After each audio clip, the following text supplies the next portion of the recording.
And hello everyone and welcome. Crash here, this is RTA Motorsports, and tonight what we're going to be doing is we're going to be racing in iRacing. I think I fixed my system. I think my system's completely fixed now, and we're going to be testing that out.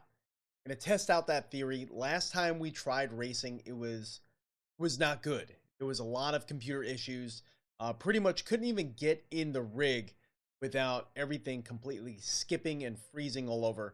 We're going to give it a try today and see how that works. Let's roll that intro.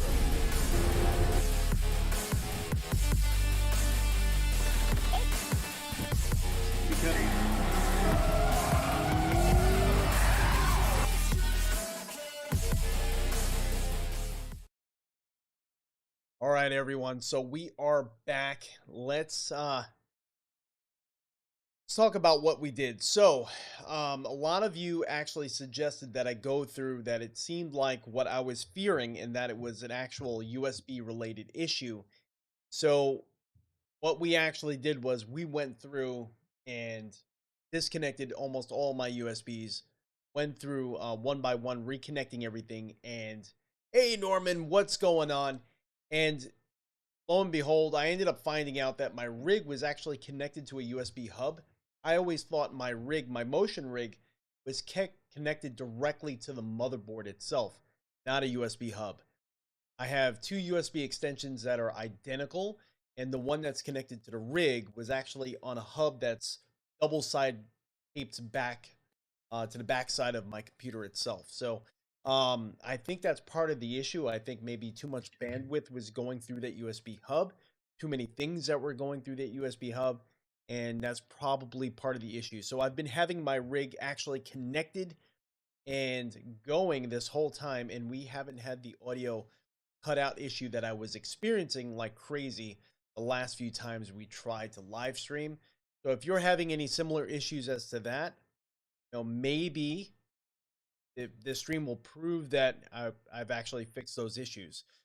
Before, it was within seconds of me starting my motion software, whether it be SimRacing Studio or SimTools, my audio would cut out and cut in. Also, my motion rig would disconnect and reconnect. Hasn't happened. So far, we're looking pretty good. Norman, hope everything is well. I know you're over in the Bermuda Islands, and I know you probably got hit with that storm. So, and I know another one is inbound. Hopefully you're doing well over there, and hopefully everyone watches who are, living in those Caribbean islands. Hopefully everyone's okay and not affected. Hopefully. But yeah, let's switch over to the motion rig and let's get racing. Let's see how everything's working.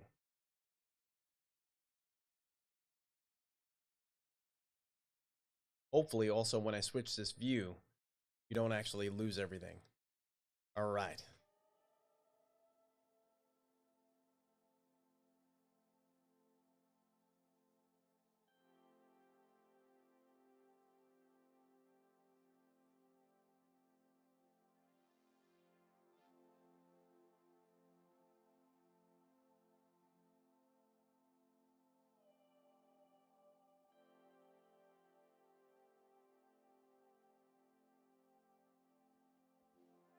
Okay, so it looks like,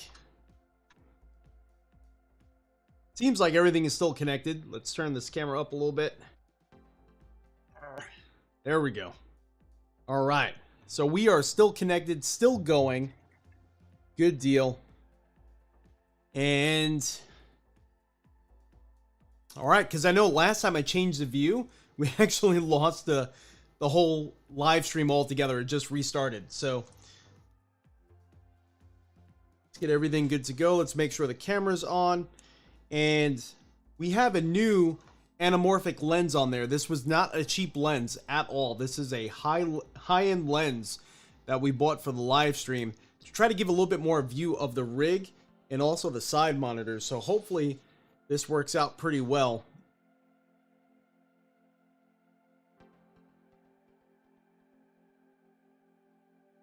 All right, let's get this behind us here.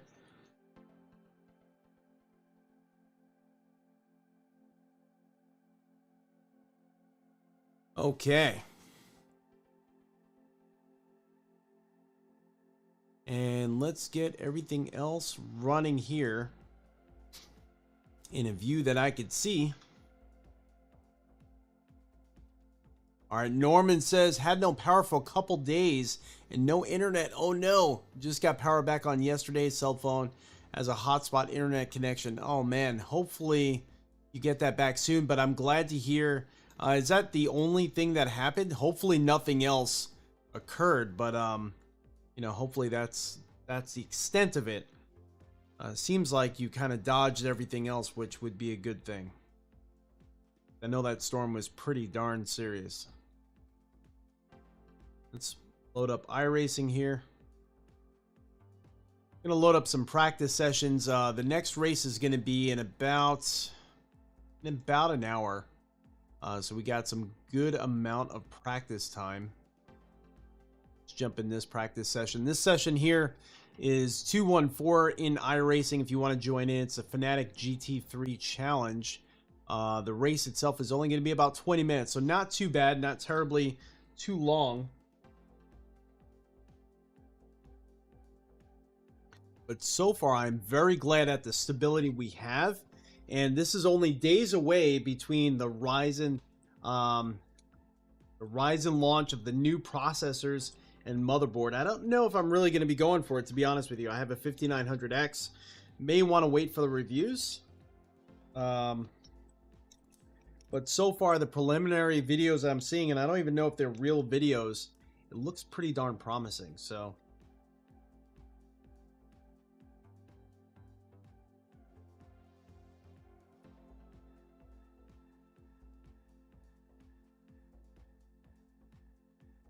far, it's pretty hard to deny the Ryzen processors. I've been following Ryzen since the beginning of the Ryzen release, so some say I'm a little bit of a fanboy of the Ryzen, but let's see.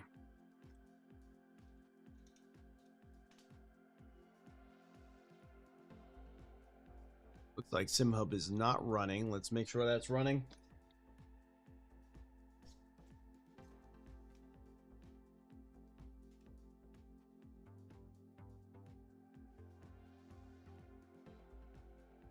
Definitely have to figure out something here with these USB cables kind of all over the place. Now, I don't know why SimHub does not... Oh, there we go. Now it's starting to start up.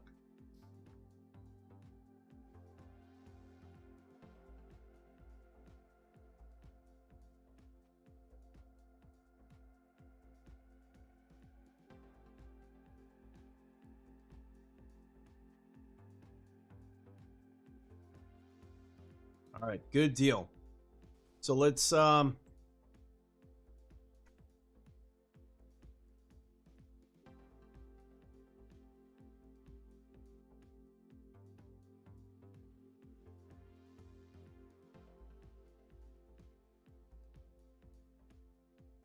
switch this over and see the racing window. There we go. Okay.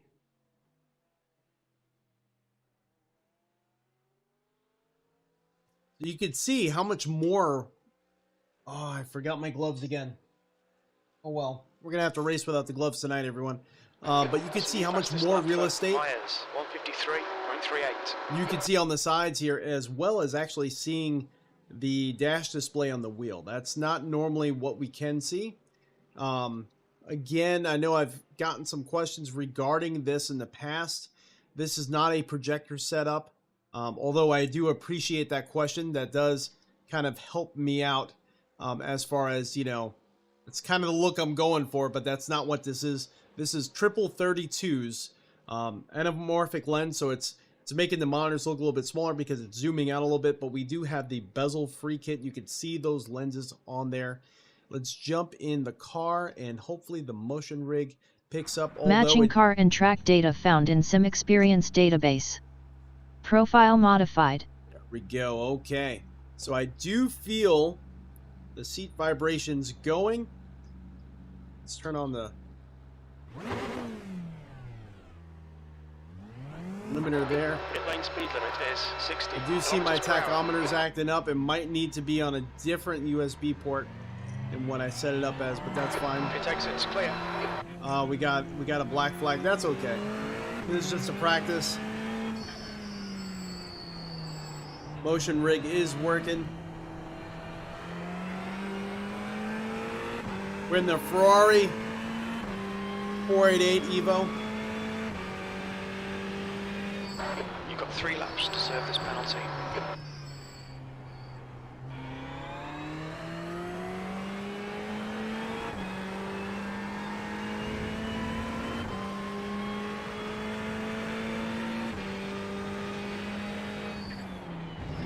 New fastest lap for Williams, 152.50. I gotta say, you know, really, this rig is super quiet and super smooth. I've never really actually raced here. I did some laps here as a practice. I'm still learning.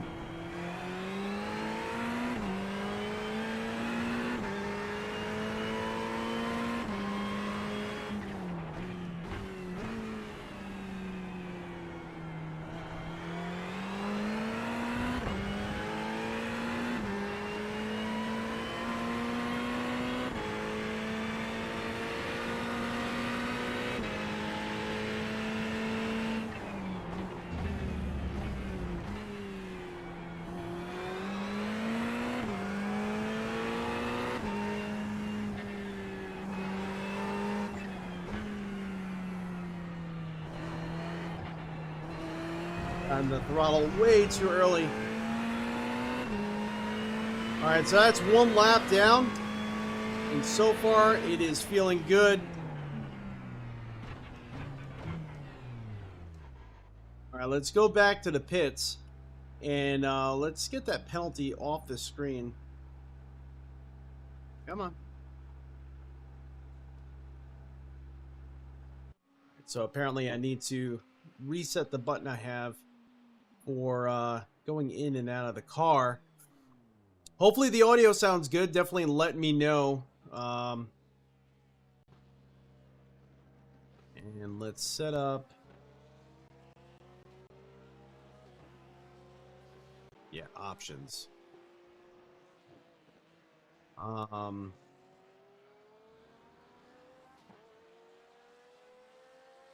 Yeah, definitely a different button. Okay. I did mess with almost all the USBs, so a lot of the buttons are going to be incorrect or different. So that's just something that I'm going to have to mess with.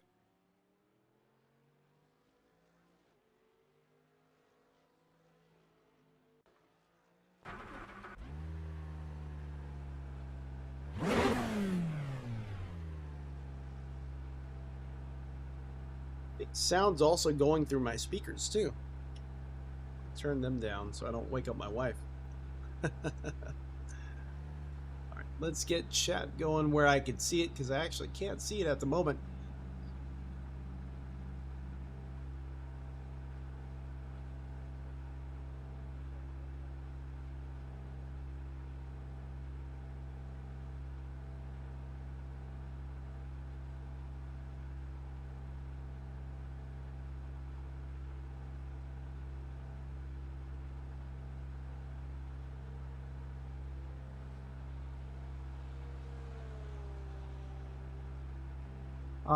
Do I use an Anchor USB 3.0 Super Speed 10-port hub? Switched to them and never had any more connection issues. No, actually. I mean, maybe. I don't know if this is the Anchor one. So I have 2. I have one that I've had for years, and it is powered. So there is a power cord going to it. Very well might be it. It's been double-sided taped to the back of my monitor for a few builds already. It's been there since I had my 3000 series Ryzen build, so it might have been there for a while. I don't know if that's the same one, so very well could be. I do have a newer one here. I don't think it was Anchor, though, that this one is. This is the Alcantara, but it's also from Amazon. It is powered. May have to look at those. you know? But it seems to be so far that I'm not really having issues besides this darn tachometer is acting up. So maybe I need to get this on a USB powered hub. I don't know what's going on with it. It is literally bugging out in front of me. It is going up and down like crazy. So let me actually unplug and replug the power cable in for it. It is powered itself, and yet it is still going nuts. But actually, unplugging and replugging in the power seems to work for the tachometer, but the USB, the LED function of it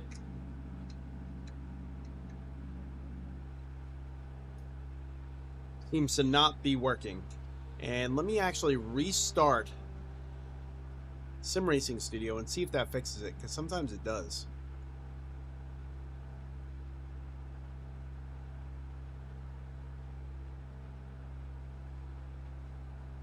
Oh, that might have fixed it. Okay.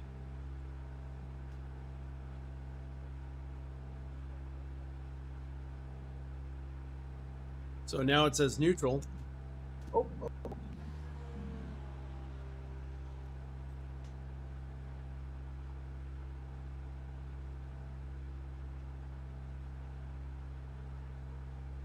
Let's see.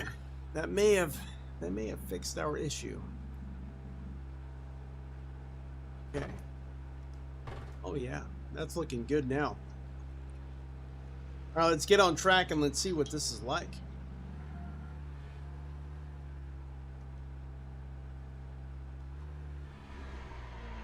Oh, my pit speed limiter button isn't working.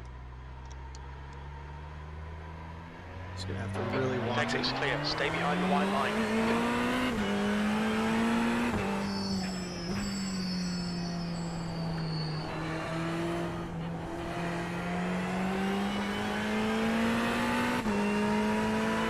Motion isn't working though.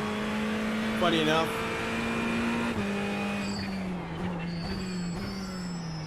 We'll go back to the pits after this round here.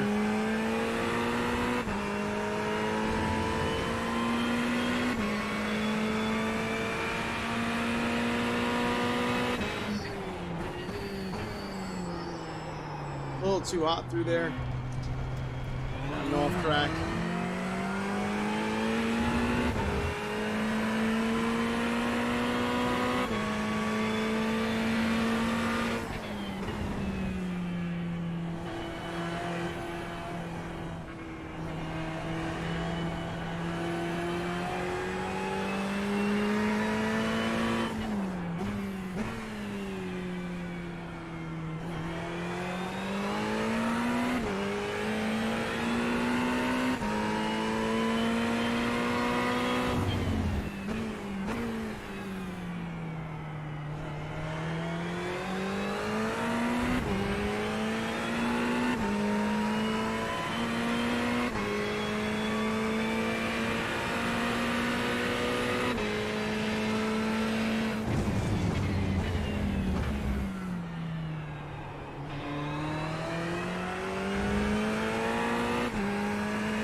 So, very interesting. So motion seems to be working. Let's see. Let's get that software back up here. I think it would be better to have it up here.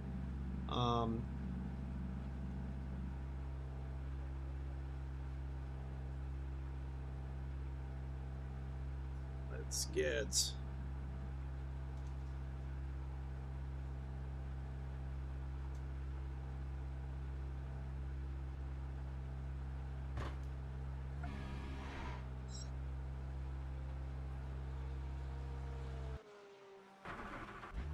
There we go. So let's see if the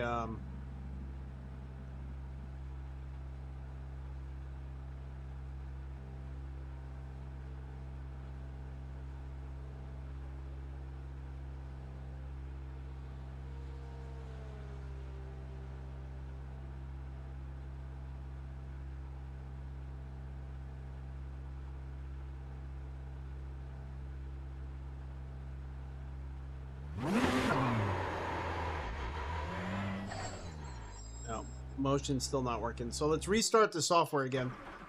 And let's see if we might have to like end iRacing and reopen it, which is fine because I'm in a practice session anyway. But I think this should work. It's actually running as administrator. Let's see if that works.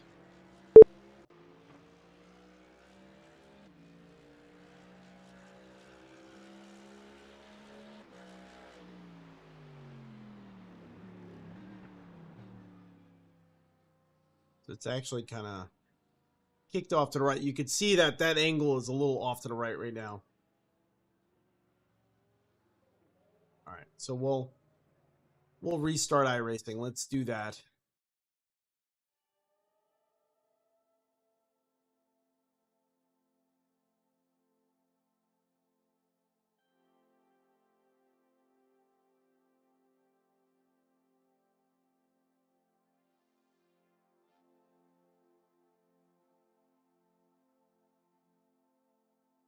There we go. Okay. So now it's seeing iRacing correctly now that I'm restarting it.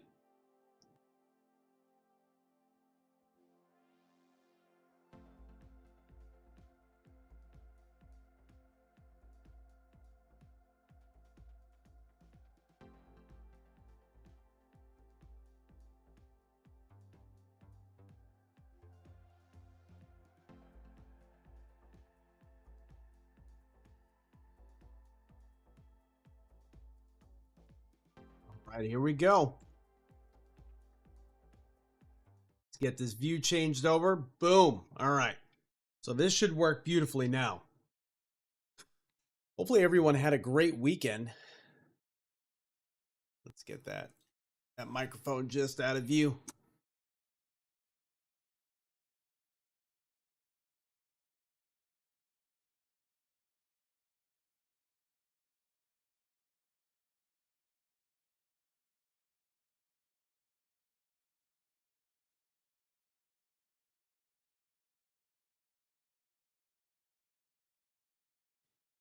I'm actually really surprised at this track. I really want to race here. Can't wait to race here. Hopefully tonight. I definitely look forward to racing here, especially the fixed session that's going to be coming up. We don't have to worry about pitting or anything like that, so it should be fairly easy. But even though I have a setup for it, I think it's going to be pretty interesting. Actually, like kind of a fun track to run. Get the hat. There we go. Sounds like someone just crashed. Matching car and track data found in SimExperience database. Profile modified.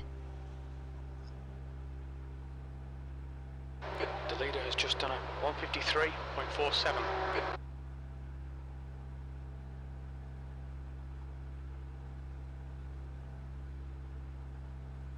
You let me know if the view doesn't look good or something's up, because I kind of feel like it's a little bit tilted.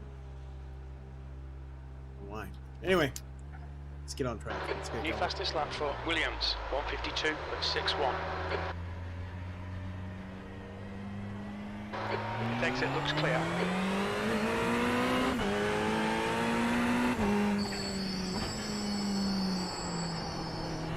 Cold tires, warm heart.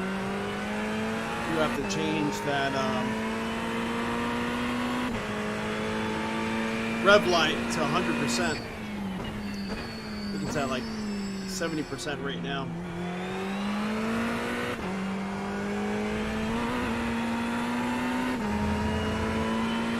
Oh, big spin on track here.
A bit of a tail out there.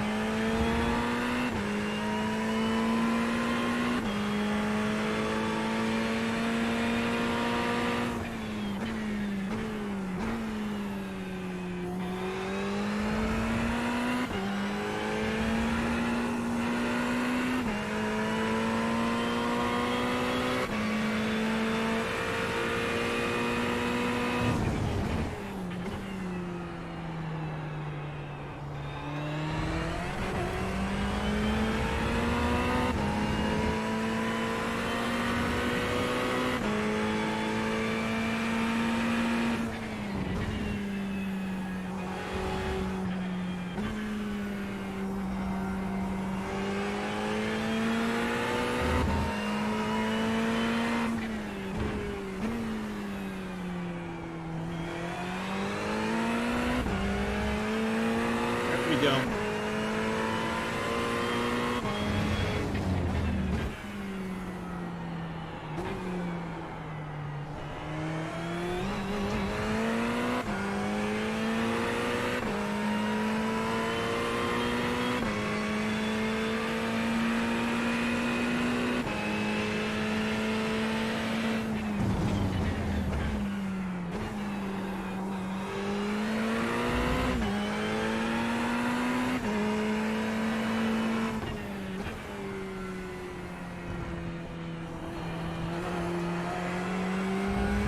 There we go, okay. I think we're starting to get the feel for it a little bit.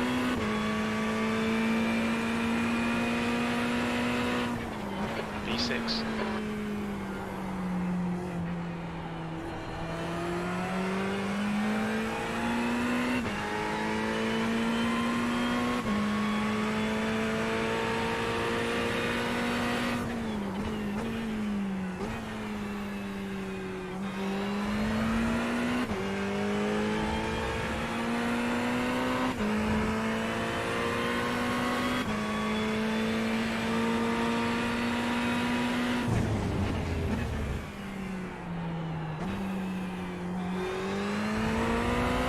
Overcooked it a little bit into that turn. Braked a little late.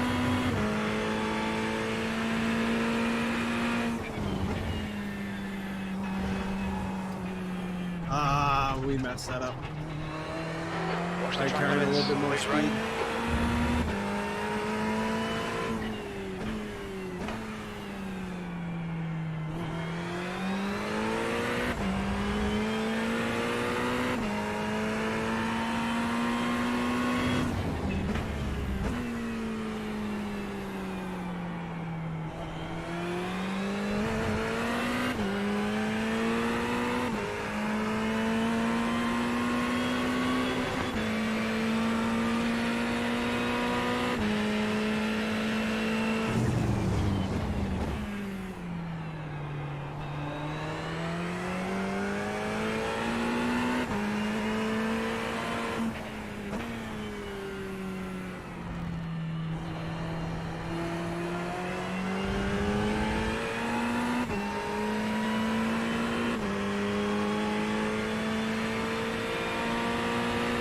There we go.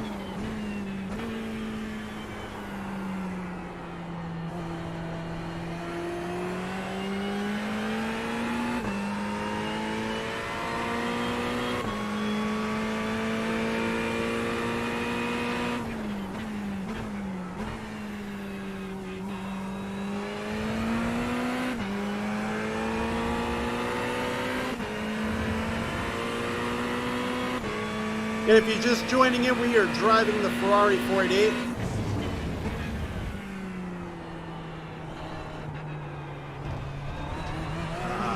That's that one up. We're in a practice session right now before the race. The race is going to be starting real soon.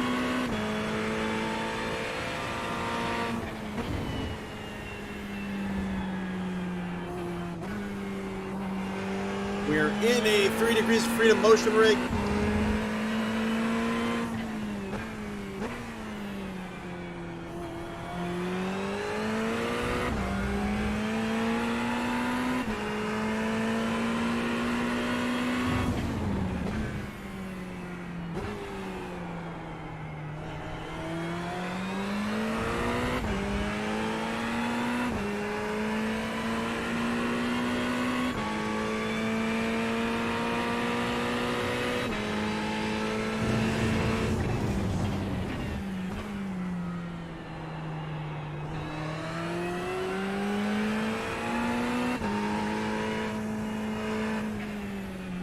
go back to the pits.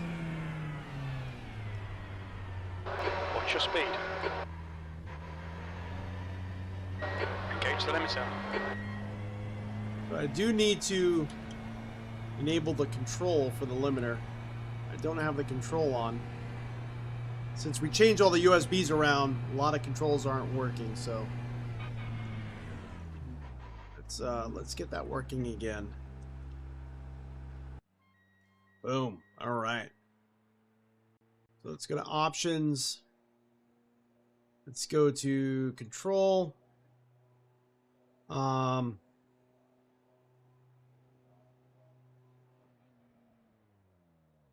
we go.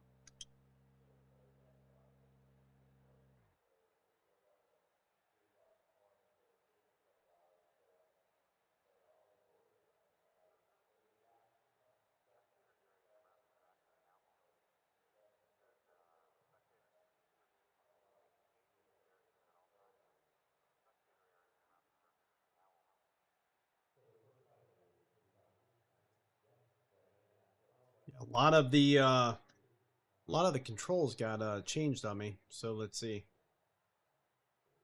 I think that should be good enough for now.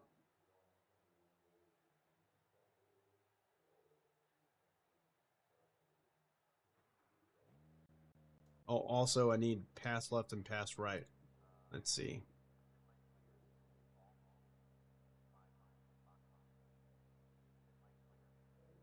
Hitting in.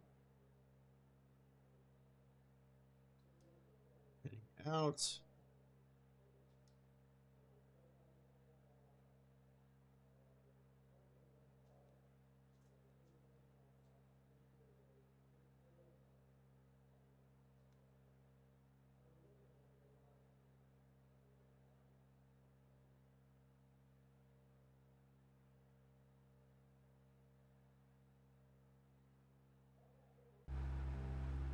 There we go. And I do want to turn up the motion a little bit. Let's see if we can.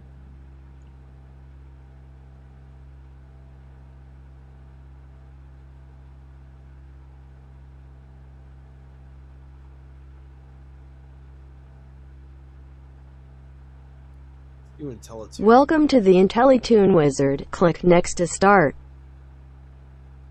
Welcome to the IntelliTune Wizard. Click next to start. This is actually my first time in IntelliTune.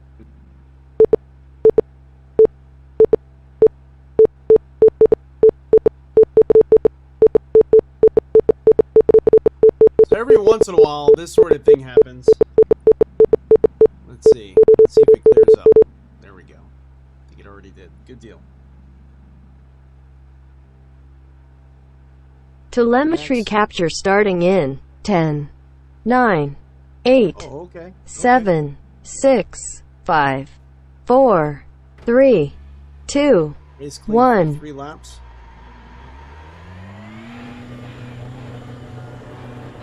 Pit exit's clear.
Got a minute and a half left of this IntelliTune running.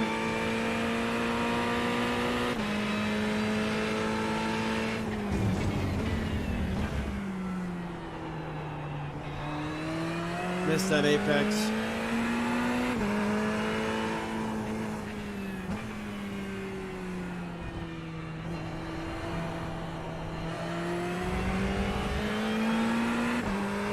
Exactly a minute left now.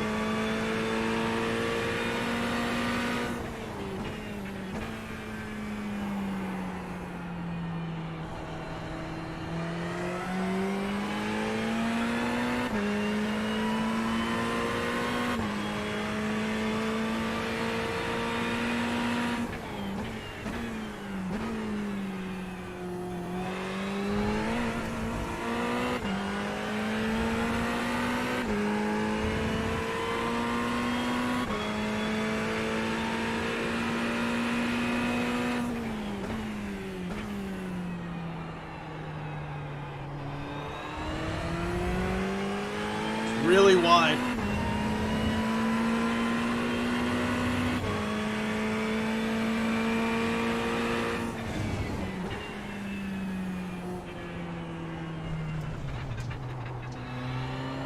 Okay, Ray. Telemetry capture completed. Please go back to SRS. So let's go back to the pits. Unfortunately, I went on the grass for a moment back there, but I don't really think that's going to make a big deal. It actually changed a lot of the maxes. Lowered quite a few of them, actually. So let's see.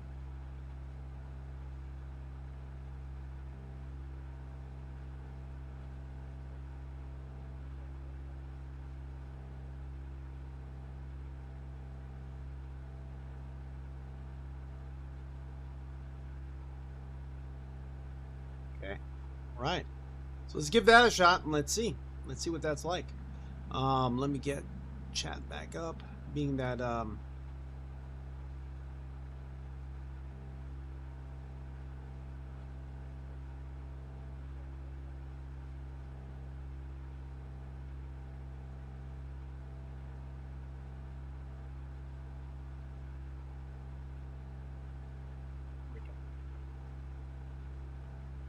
see what this is like now that we did intelligence.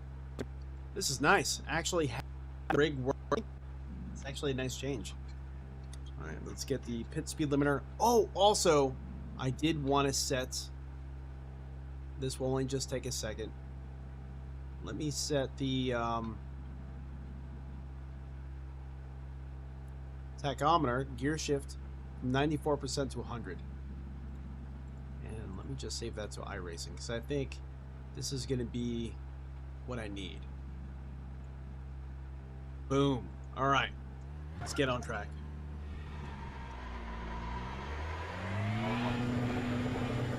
This is already starting to feel. Pit exit is clear. Push now. P6. Oh man, this is. It's already moving a lot more than it was before. Yeah, buddy. There we go. Oh man, this is feeling a lot more immersive.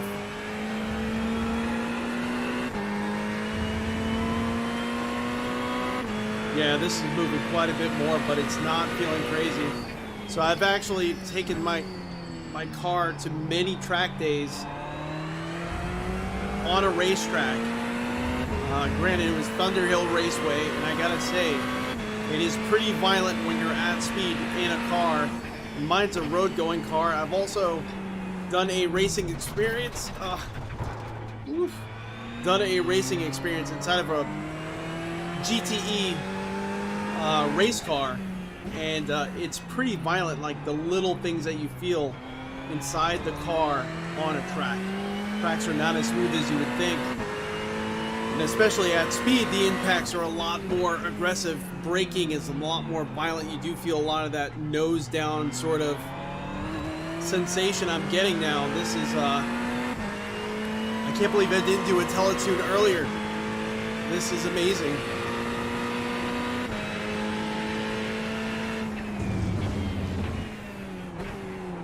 Oh, it's actually messing me up with my braking because I I feel like maybe I'm braking way too hard or I'm not braking enough. It's kind of making me actually a little bit fearful. So that actually messed me up a little bit. Wow. That actually really did mess me up a little bit. Let's see. Let me move this over to where I can see OBS. Let's make sure OBS is running correctly. Wow. That was something else. Okay.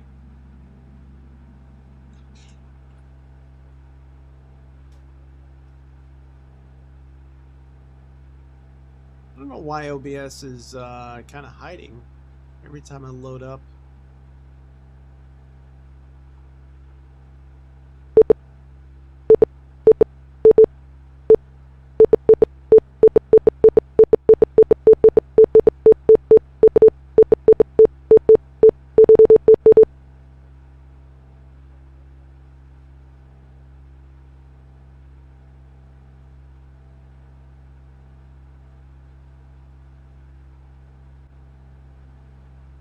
All right, perfect. There we go. So we got OBS on the screen where I need to see it. Let's get chat up.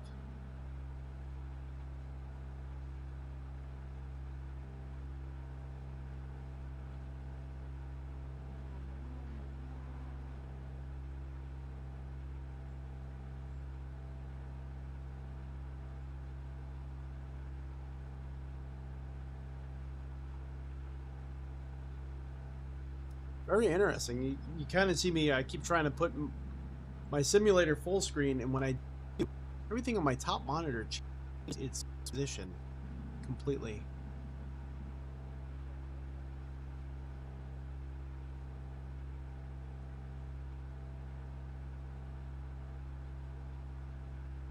Not really sure why that keeps happening. I don't know if it really matters, but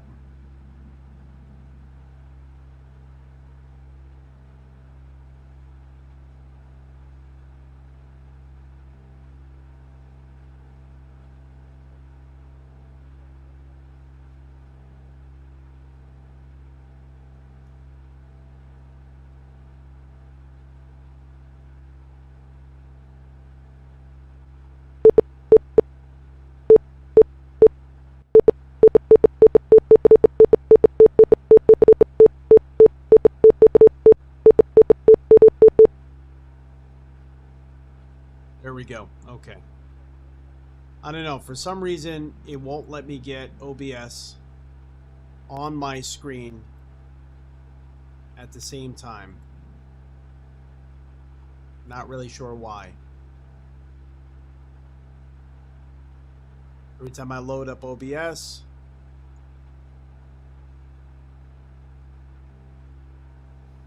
oh well. Well, hopefully it's running smooth.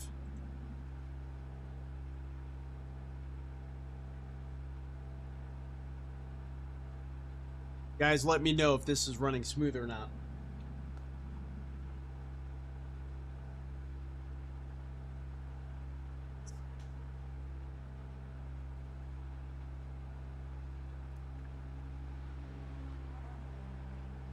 Get on track.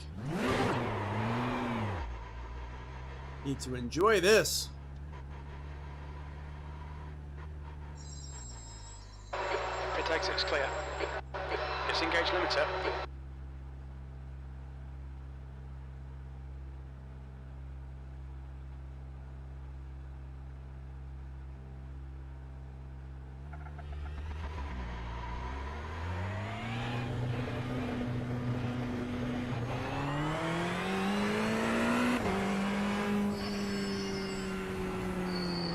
This is like a whole new level here of motion. Crazy. The shifts are like punching me every time I shift. And the nosedive through braking doesn't feel unnatural, but it feels scary. It really does. It kind of gives me the sensation that maybe I'm not braking enough.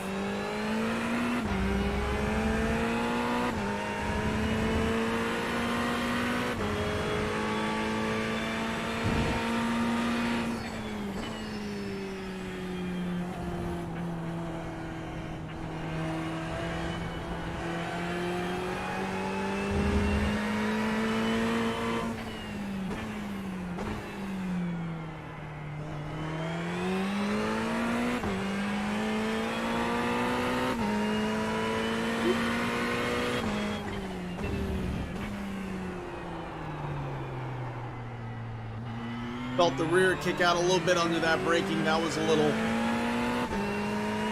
much.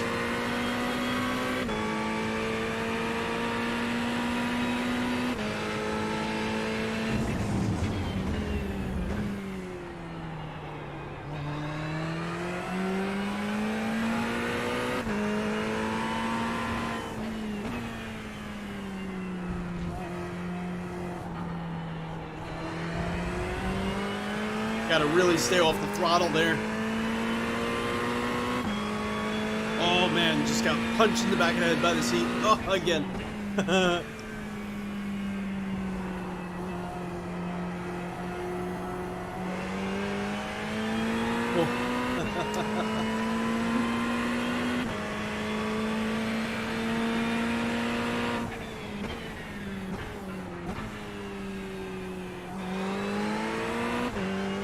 I messed up that turn completely.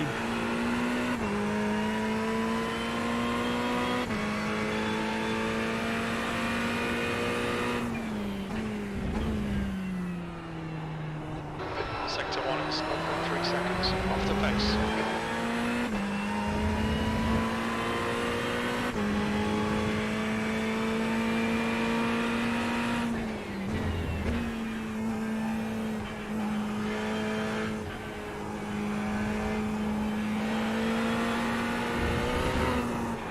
Caught the rear. Oh man. Oh man. Caught the rear on the grass and we paid for it right there. Oh man. That was that was a little much. Let's see if we can get OBS back up on my screen.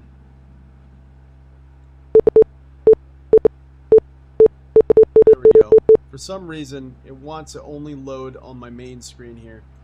So let me keep it full screen here. Let's see if that helps this situation.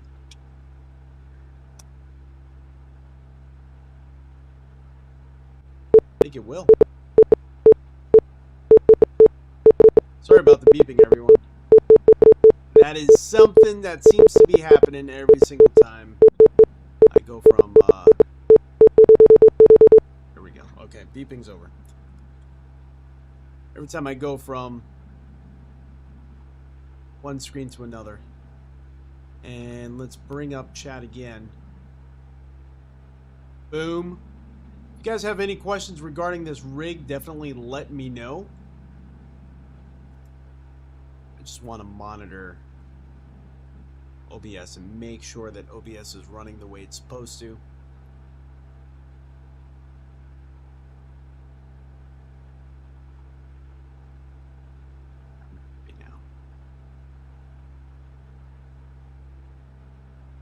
Everything running on my screen up there. Here we go. Let's get back on track. So the race should be starting in about 20 minutes. So kind of want these guys that are behind to catch up. So I could run with some other cars. All clear on pit exit. It's just staying about 28 seconds back. There we go. Now they're closing in. Good deal. I was kind of wondering if maybe they're not really on track, but I think they are. There we go. 18 seconds back.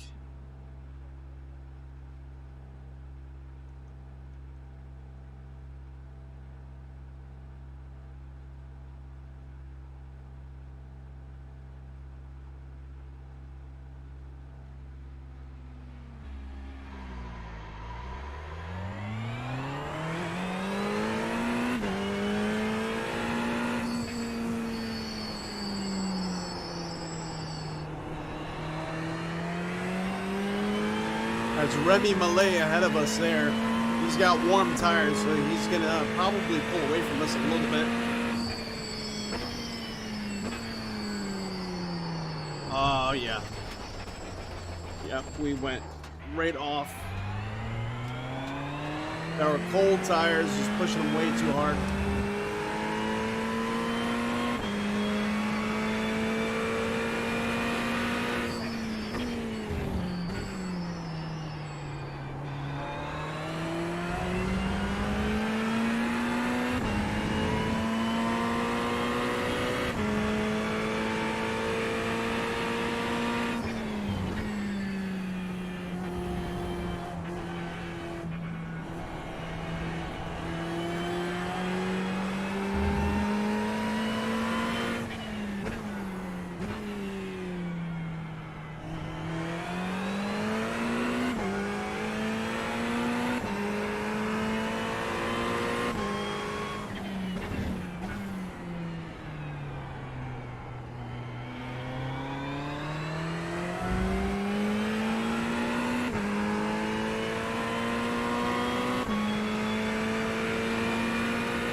violent.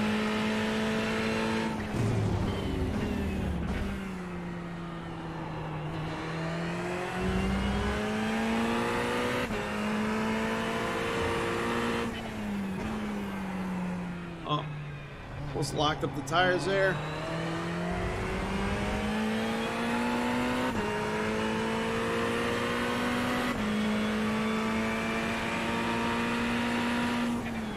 P7.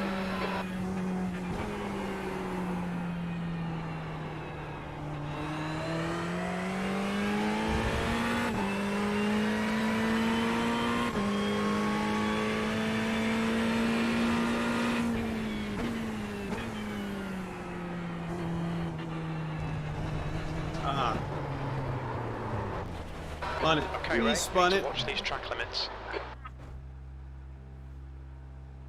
Started having a USB cable here pull across my waist. Not sure what that's about. Let me get that one moved in a little bit. Okay. All right, let's try it again. I am so excited that this rig is completely working and I figured out that humongous issue I was having. Indexes clear.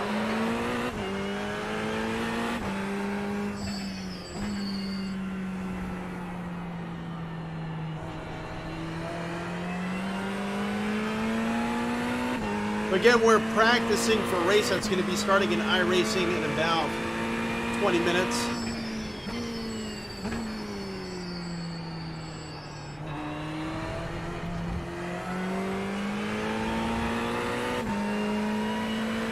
It looks like this practice session is just about over.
All right, there we go. So the practice session's over. Let's see if they'll let us join the race server now that the race should be starting pretty soon.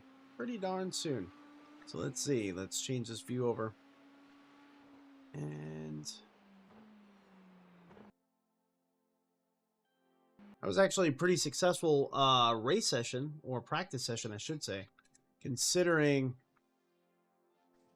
Oop. Considering everything that's been going on with my computer here. Actually pretty proud of that.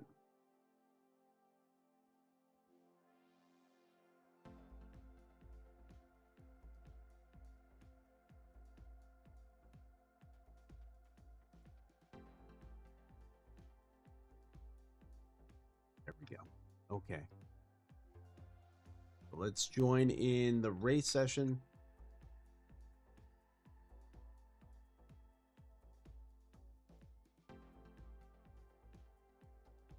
There we go. Okay, so in about 25 minutes at 12:15 a.m. my time is when the race is going to start. Again, we're going to race with the Ferrari 48 GT3 Evo 2020. This is the Fanatec GT3 Challenge Series. So it's going to be a 20-minute race with dynamic weather We're entering the race session now, so it's going to put us in a practice server just until the race starts. We are currently a B license. We got demoted from A license. Our safety rating's at 3.45. But yeah, so should be pretty good.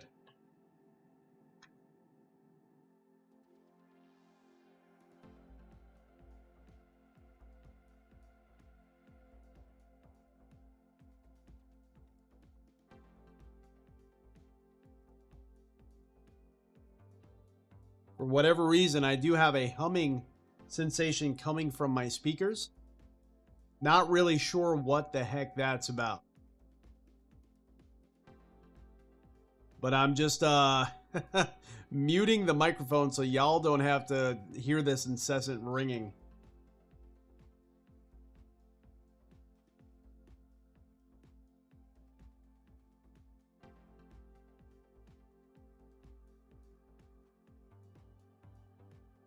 That is a new one. I really don't know why that is happening.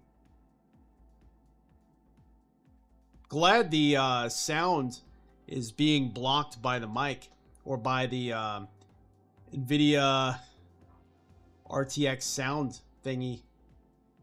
Yeah, look at that. So the input of the mic is actually blocking it. It is pretty loud. I don't know why that's happening. That is strange. All right, so we should be entering the car now. So hopefully when the rig starts getting telemetry, that speaker will stop ringing, because that is crazy. Matching car and track data found in There we go. SimExperience database. Cool. Profile modified. All right, cool. So that stopped. That was crazy. That's a new one.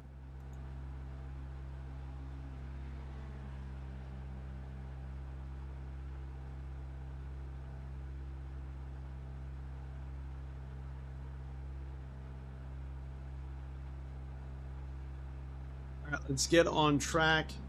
It looks like Remy, maybe we just ended up rejoining the same practice session we were in, because Remy is still in it. So that's pretty cool. All clear on pit exit. You can push now.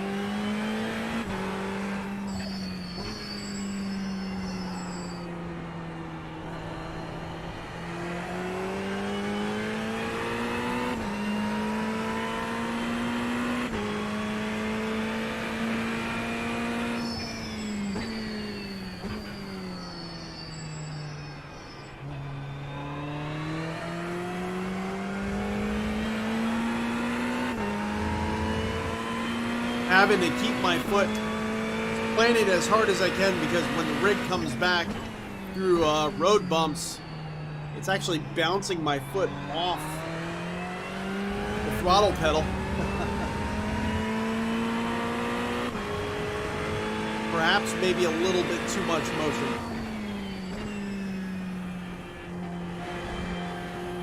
I think we're going to roll with it for now, because the rig is actually really silent. The actuators are not making any noise. Just creaking from, you know, different peripherals and things that I have mounted to the rig.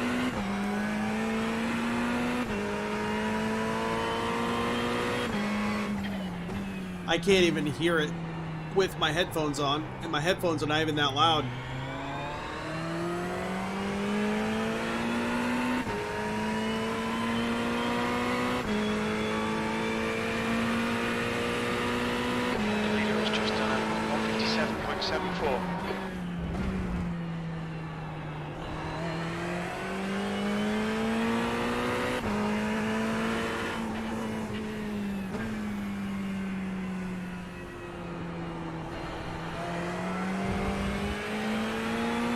Wasn't that bad right there.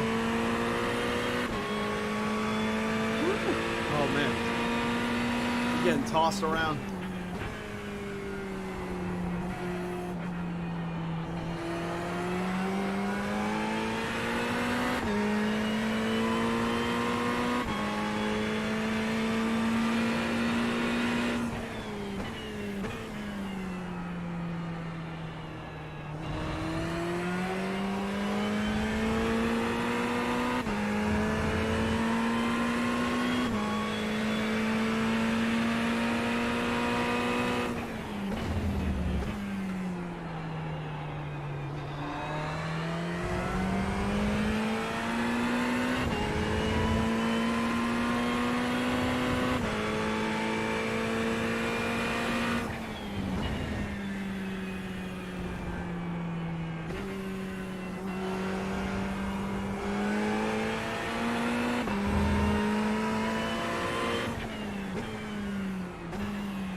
ruined that lap.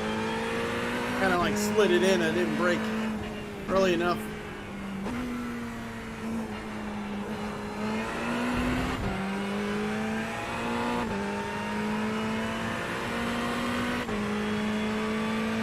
That's a big bump right there. P2. Ah, we ended up sliding it off. You're outside of track limits there.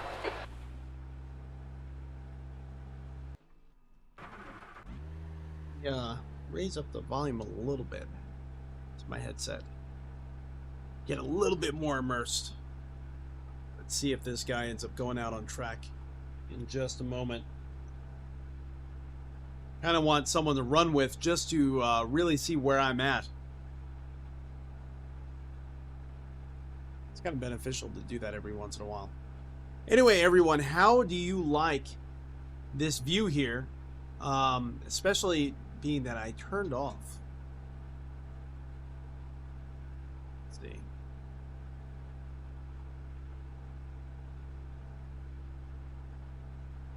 That's pretty straight there.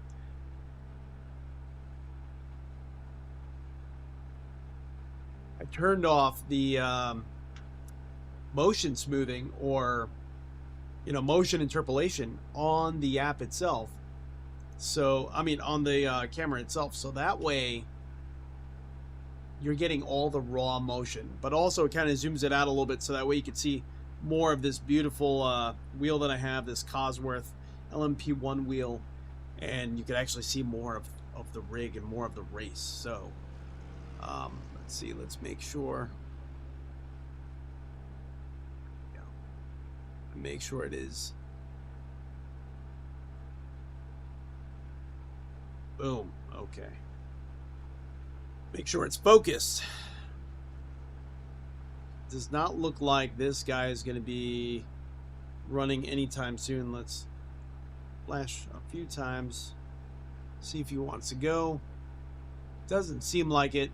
It seems like there's not really too many people that are going to be entering this race session. Maybe enough for one split, but that may actually get us some pretty darn good points. I've actually been in a few sessions where that worked to our advantage.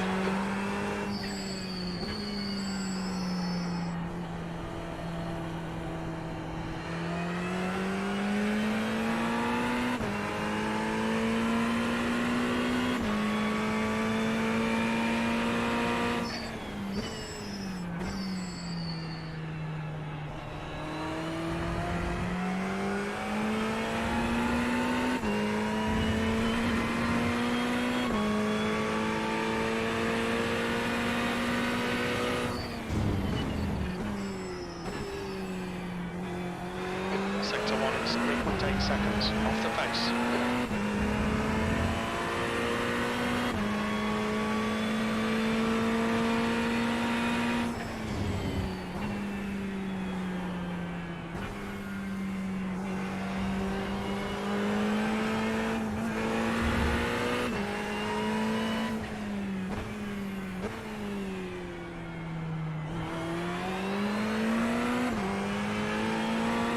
Probably did not have to go down to first gear on that one. New fastest lap from IX, 152.68.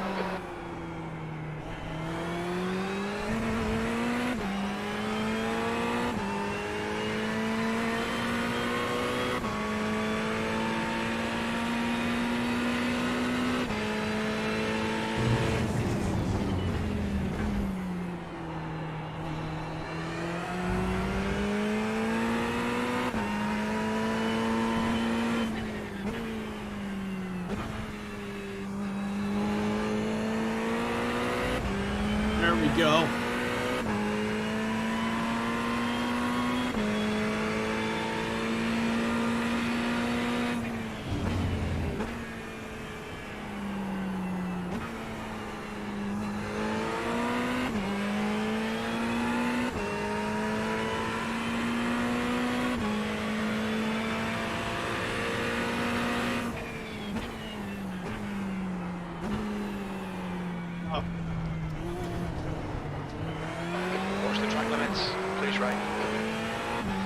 shifts are so violent. I'm like getting punched in the back of the head by every shift.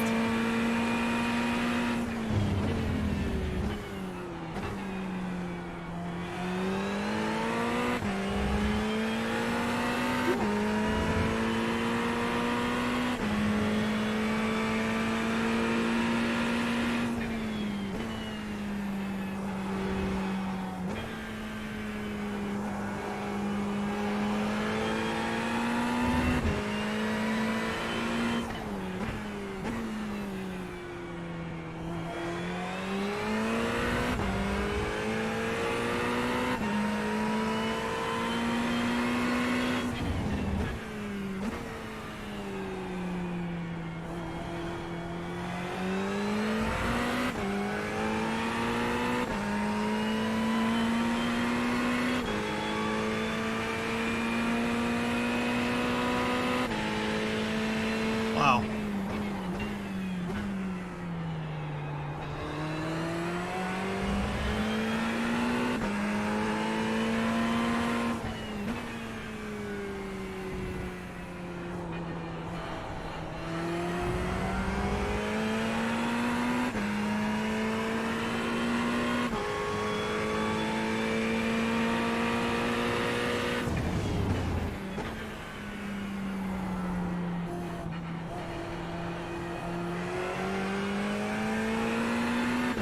It's a 154.9. Definitely not.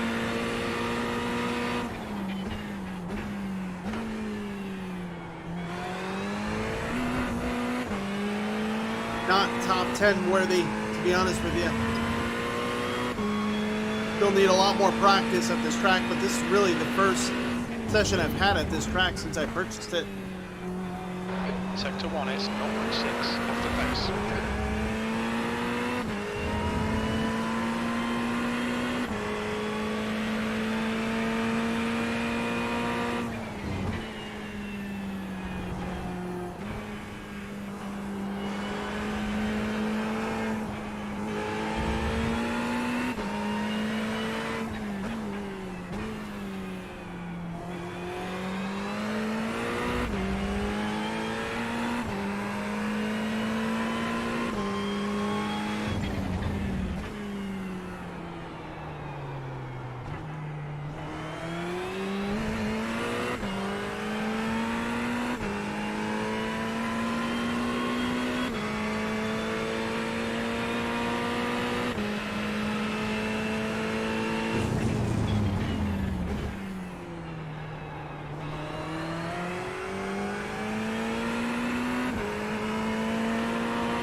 Good lap. That's your quickest today. You're currently 0.9 off the pace. 2/10 off the pace in sector 3. Well, it's actually pretty close. Okay, so we're moving up. We are moving up.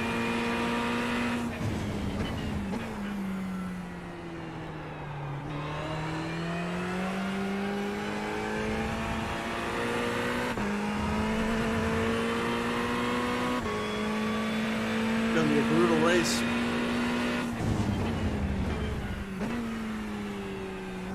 Sector 1 is 0.6 off the pace. Still.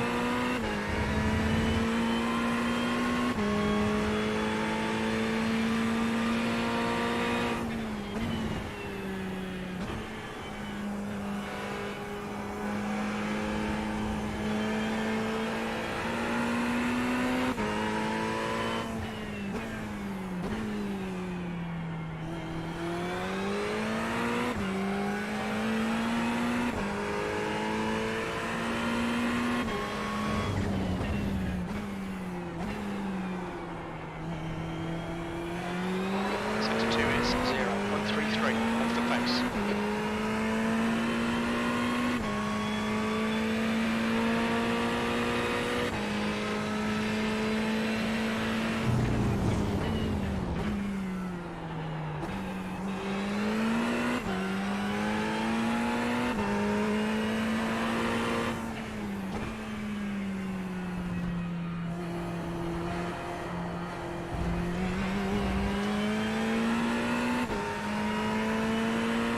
going slower. Slower lap there.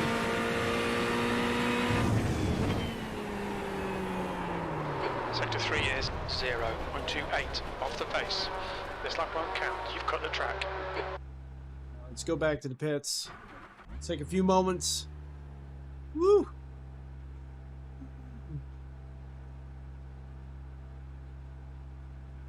Wow, that was pretty easy, huh? That was pretty easy. I love this soundboard. I really need to make good use of it, but you know what? Not too bad considering this is our first time really racing at this track, or even trying to race at the track. Its fastest lap time in this session is a 152.5. Then we got a 153.05, and ours is 153.5. So let's get on track behind these two guys, and let's see if we can run with them. Looks like you're clear on the pit exit, P3. 2. The car ahead has just done a 152.80. We're aware.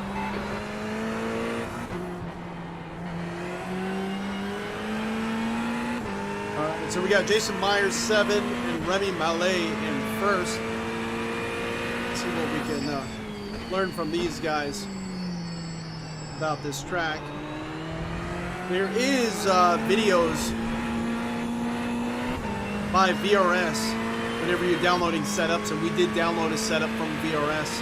So I could just use that to really learn the circuit, but I have not done that yet.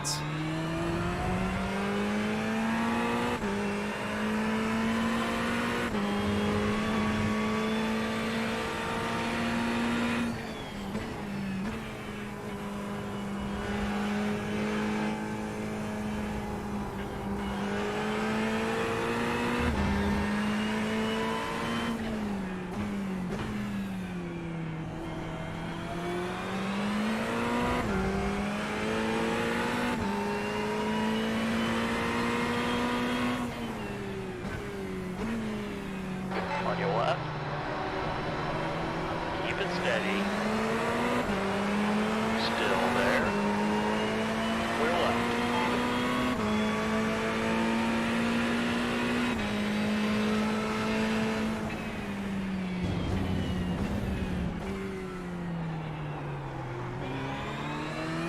They really braked hard through there.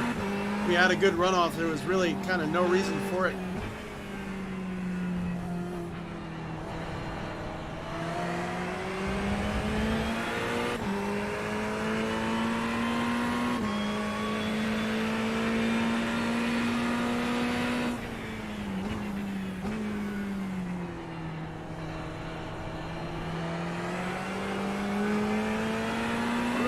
Right side.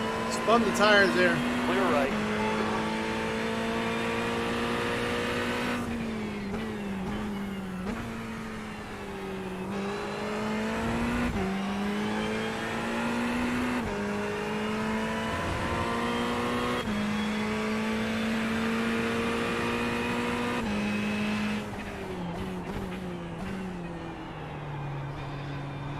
Sector 1 time's okay.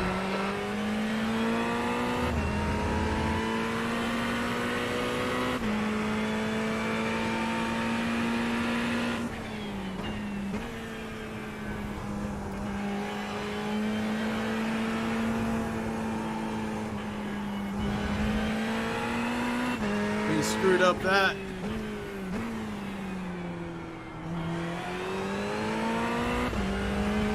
That turn exit back there.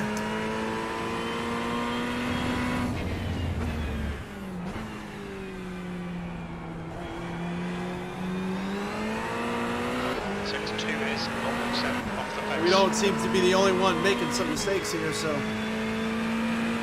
we're actually running pretty good. Doing some good practice here.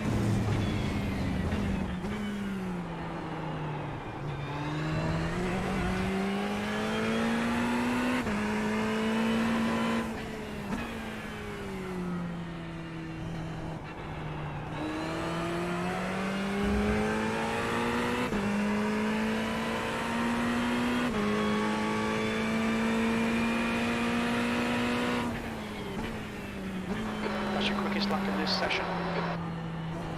Sector 3 times okay. Clear to the right. They're getting ready to take a quick break, I guess, before the race session. I'm imagining. Let's do the same. Let's go back to the pits.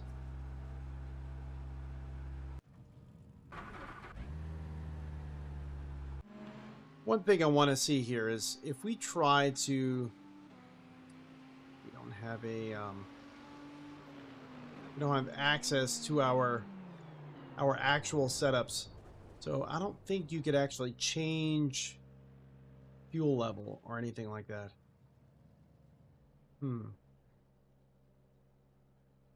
Can't change anything. Just brake pressure bias and all that. Okay. George, what is going on? I'm gonna turn down this motion rig just a hair. Got a little too hairy.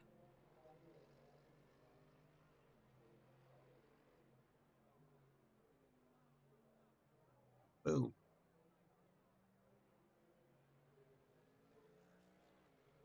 Just chilling? Cool. Where are you from, brother? Got a race starting in just a few moments, actually. We got about 2 more minutes before the race starts. See if we can get another lap in. A lot of people running the AMG in this series. All clear. Push now. E4.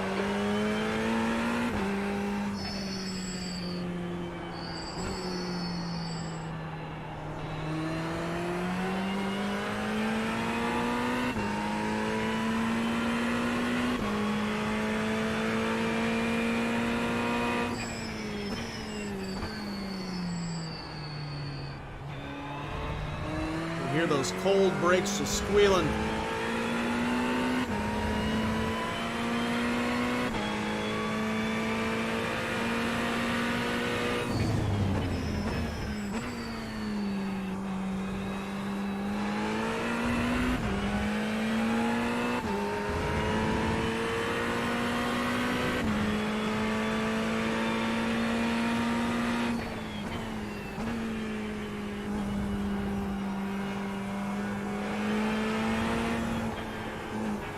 That turn got me that time. I was waiting for that to happen.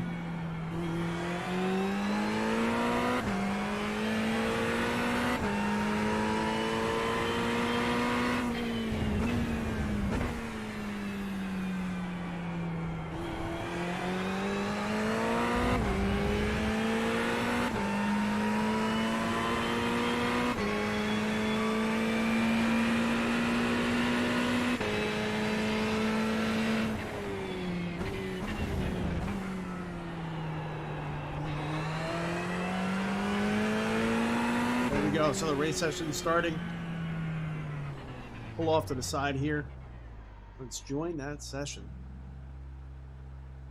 Australia. Awesome. Are you do you race in iRacing at all? Do you sim race at all? And if so, although I do remember your name, so I think we have spoken before. But you do sim race. What is your sim title of choice?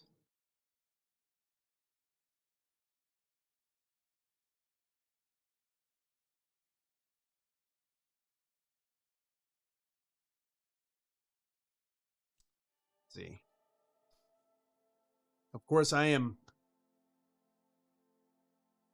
R Factor 2. Okay, that's awesome, man. R Factor 2 is awesome. I really love how good R Factor 2 runs and how like smooth it is, you know? And the telemetry that comes from that title, especially within motion rigs, is awesome. It really is. Also, I love how the cars feel on the wheel. What are you doing with R Factor 2? Are you running a lot of mods or? Go. But I appreciate it. Thank you so much. So what headset are you running now that you said composite VR? So now you got me curious. What headset are you running? It's a very specific thing to say. Wow, there's a lot of fog this race session. This is going to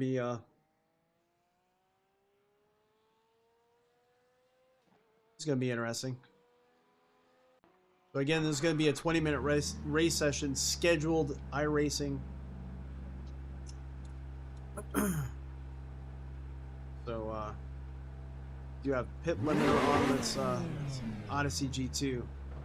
Okay. I'm running the I used to have the Odyssey G2. I still just have the Samsung Odyssey. I have the Quest 2, used to have the Quest 1. I have the Pimax 5KX, the older one. But mainly when I'm in the sim rig and I'm running the HP Reverb G2, and I've been running Open XR here and there, depending on the NVIDIA release of their drivers. I've been having sort of mixed luck with it, so that's kind of been what's going on there, unfortunately.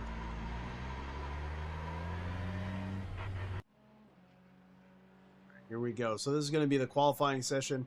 Again, this is a fixed setup, so I can't really change anything as far as this race rules. They also have the same race session with longer races that you could actually modify your setup. So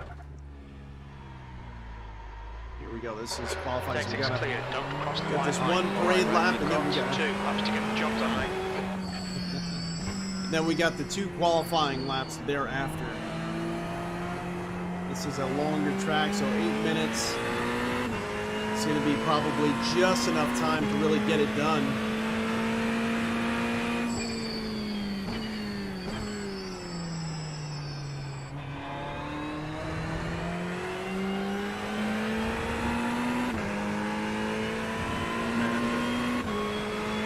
Does feel a little bit weird now that it's foggy out. All of a sudden everything is running a little bit differently as far as how cold the track is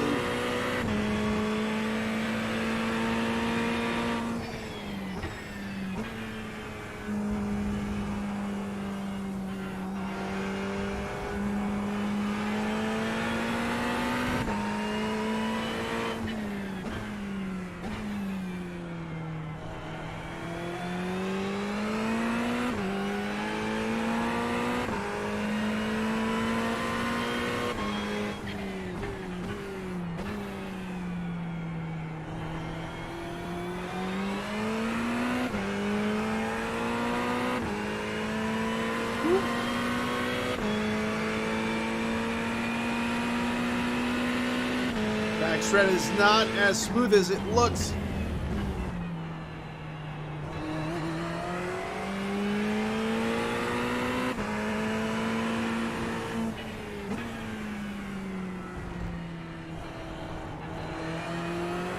Green flag, green flag. Here we go. 2 qualifying laps. We'll do that 2 more times.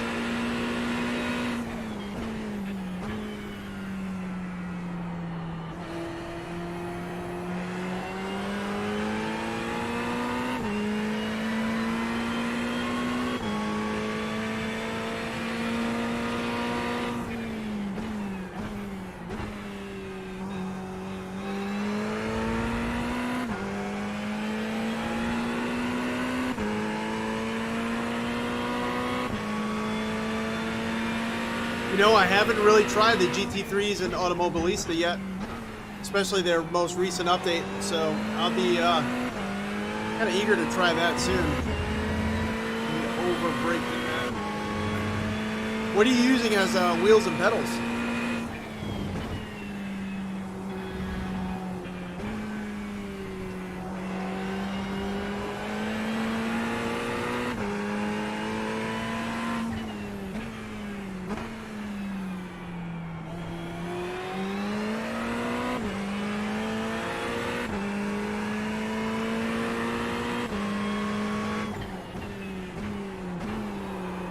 Oh no. spun it.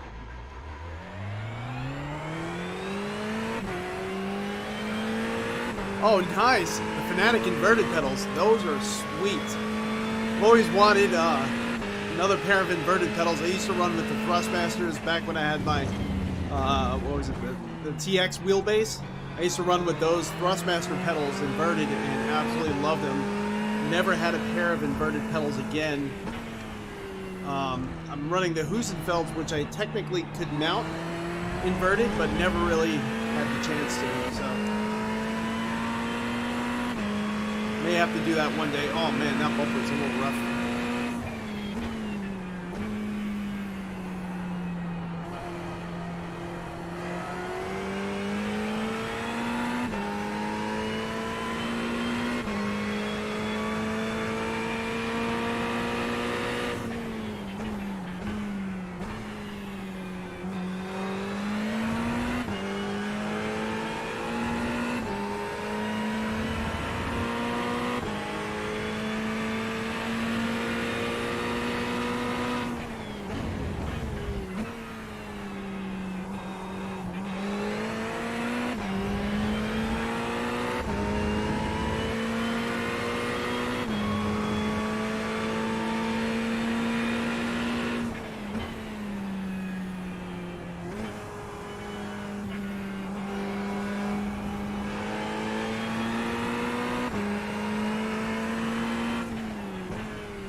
Oh, you do?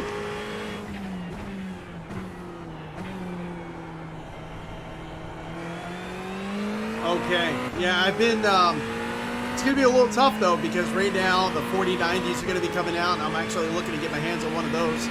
Not sure about the Ryzen CPU motherboard lineup, because that's going to already cost a pretty penny with all the other upgrades I'm planning on doing. Some upgrades for my wind wheel are coming down the pipeline. Getting to be way too much, but yeah, the G-Belt or the PT actuator one that kind of goes with the sim racing studio software.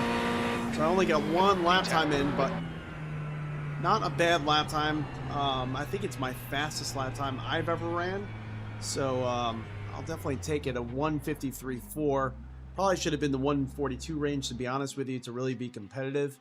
But we'll see, especially being that this is probably going to be a one split race. So there's probably going to be all the really good guys and all the not so good guys like me all within the same split.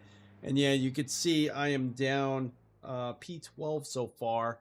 Fastest was a 1:48, and a whole bunch of people in the 150s, 1:51, 1:52. Wow, this is going to be a bloodbath, unfortunately. Let's see what the strength of field is like. Let me see if I can read that. Strength of field is a 2.1 thousand. I'm currently racing, I think, at a 1.3. So, yeah.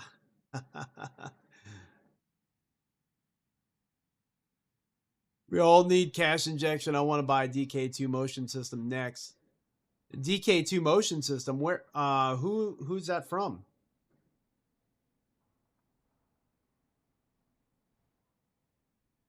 Yeah, $8 grand, that's a lot of money. I'm running the Prosimu T1000 with their silent actuators, and I absolutely freaking love it. I think you know, the only thing I regret is going with 3 degrees of freedom and not 5. You know, but that would have been quite a bit more money. Going from 3 to 5 is bigger actuators, stronger controller, more power. Sigma Integral. Okay. That's the end of the session. P12. I'm gonna have to look them up. I think I remember someone else mentioning DK2 motion system. Yeah, that's a lot of money. It's a U.S. company? Okay. So they're here where I am. There's actually a motion company right by me that is going to be putting out their their second generation motion rig, and they've actually developed inside of the seat like bladders that go along with their motion rig to kind of simulate pressure for kind of like the Sim Experience motion or G seat in a way, except it's using air bladders. Their rig, I seen one of their prototypes, looks absolutely insane. Once they're done building their units, they're gonna invite me over to kind of check them out and do an interview with them to try to see what their rigs are all about, especially compared to the rig that I have. But wow, yeah, some of these motion companies, the rigs that they produce are absolutely insane. $4,000 US. Okay, so that's a, yeah, so the exchange rate's kind of getting you at that point. I know there are some Australian sim racing companies.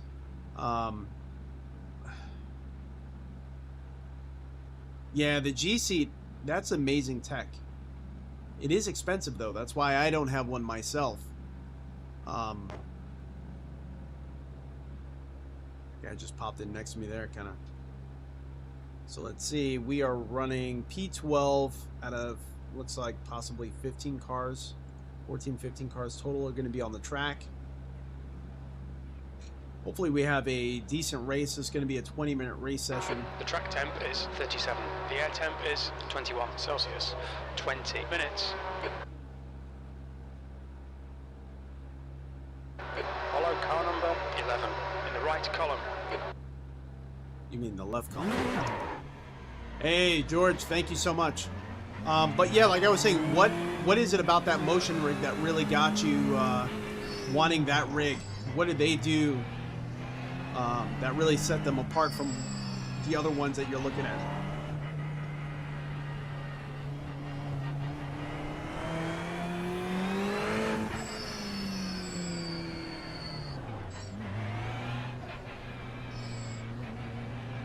Hopefully I could place decently well in this race session. Ray, ready? I want to help out my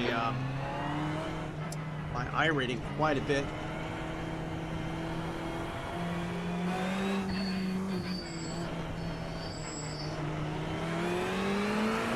Green, green, green. That's 20 minutes to go.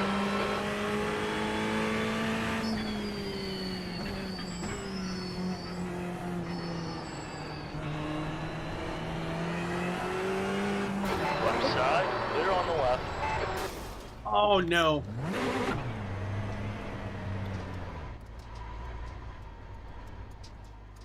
Hopefully I don't have too much damage.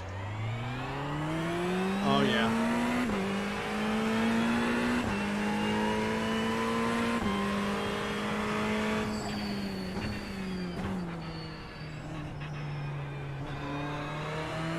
Guy brakes so hard through there. And he was actually losing it a little bit, kind of. I didn't think he would be sliding. Oh well, what can you do? We'll try our best to somewhat salvage this race session. That's unfortunate. Probably, you know, and I had a feeling being that we were starting towards the back, I should have gave him a little bit more room.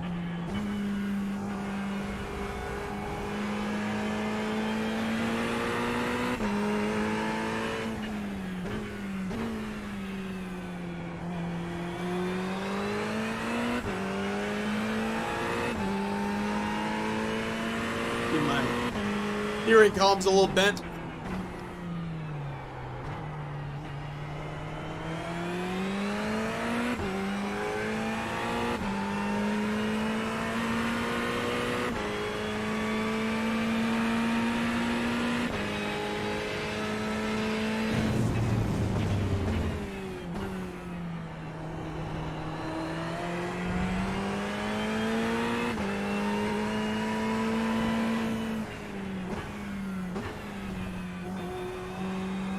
Not going as fast as I should be because the steering is completely messed up. So as I turn to the right, it feels like I'm overcoming a bump. On the left side, it just wants to lose traction completely. Wants to slide out on me, so not really too much I can do about that.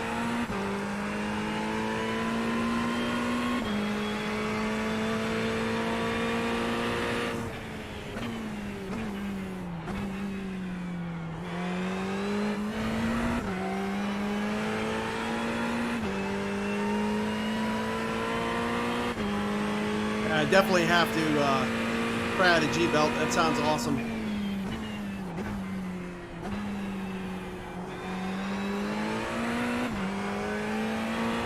This car feels all messed up. I can feel it in the suspension of the motion rig. The car's like not really, kind of feels like I'm racing on the track with a pickup truck almost.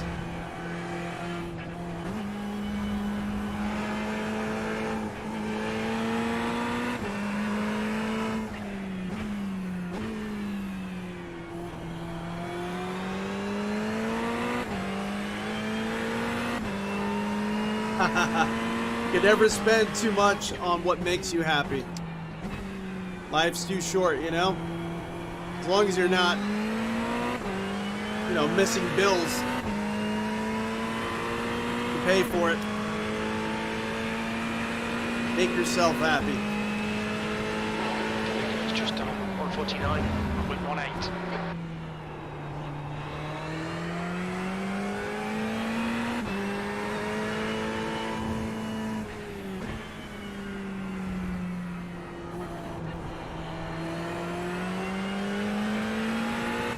Pulling in Mark Axelson. Might have some damage himself as well.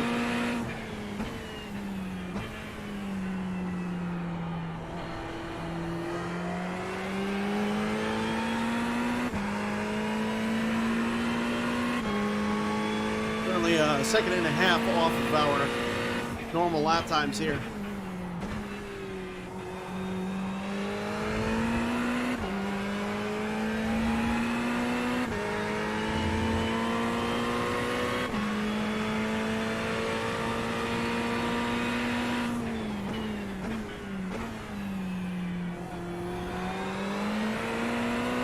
Trying my best to hold it together with this twisted steering wheel here.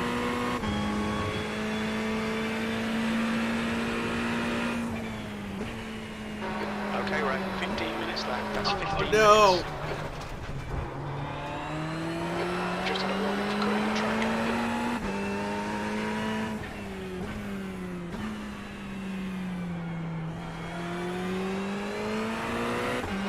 Okay, the front is now G15.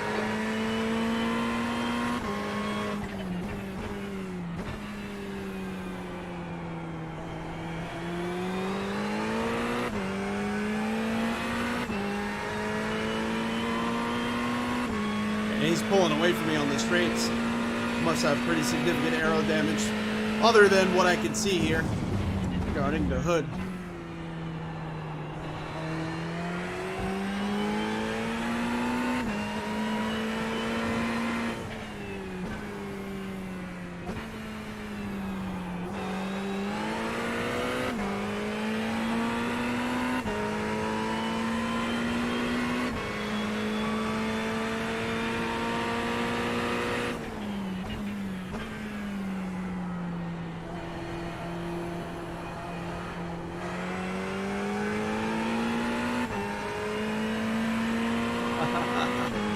That is true.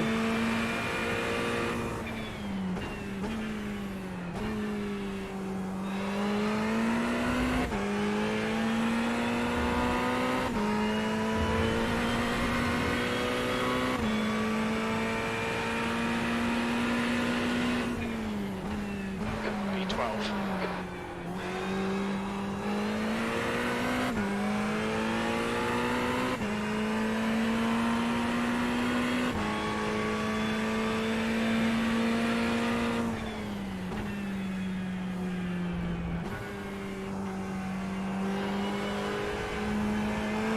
Feel like he's about to spin out the way he's turning.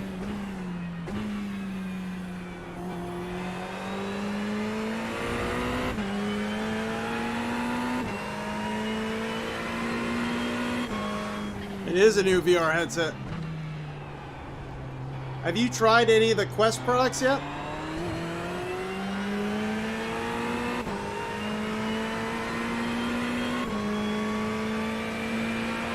You're gaining on this guy. The gap's now 0.46.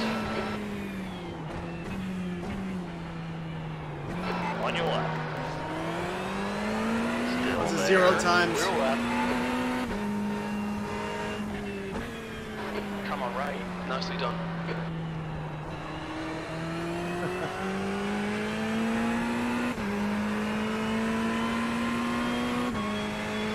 Kind of racing a little bit weird. It would kind of stop mid-turn. P11.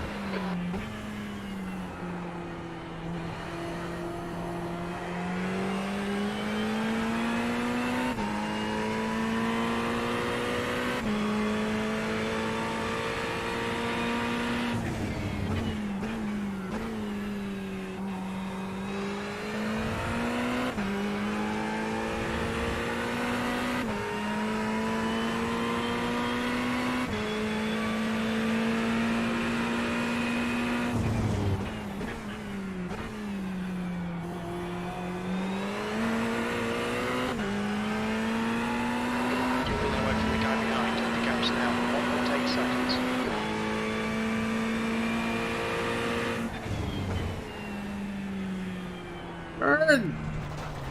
Ah. Keep it within the track limits. Starting to lose the tires with the damage we have.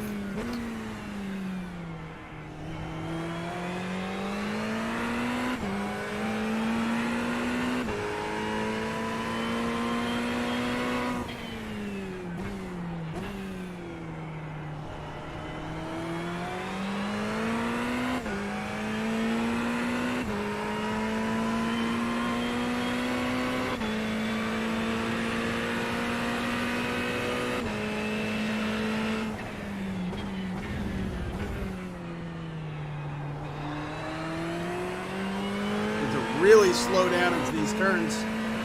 Just to try to make them.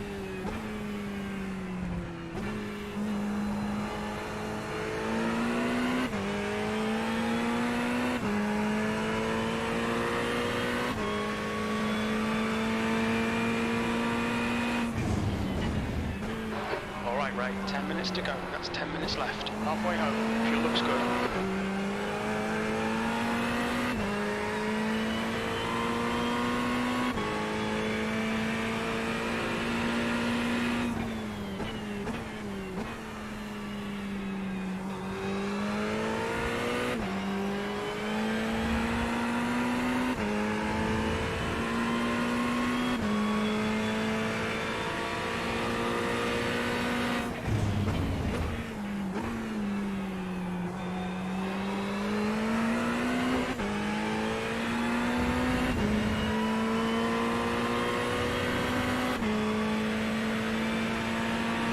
Talking about with the facial interface pads and all that. I think I did some of that to try to get your eyes closer to the lenses. Get a little bit of FOV on it. I didn't like how I kind of went to the extreme, try to get all I could FOV wise, and I started really being aware of the edges of the panels in VR, and it was just, that was like an immersion breaker. I ended up just going back stock as well. I felt to be like, you know, there's a reason why they did it that way, you know. You never see the edges of the panel. Yeah, your eyelids are not touching the lenses, but you know, you're not breaking immersion every time you look around a little bit, you know.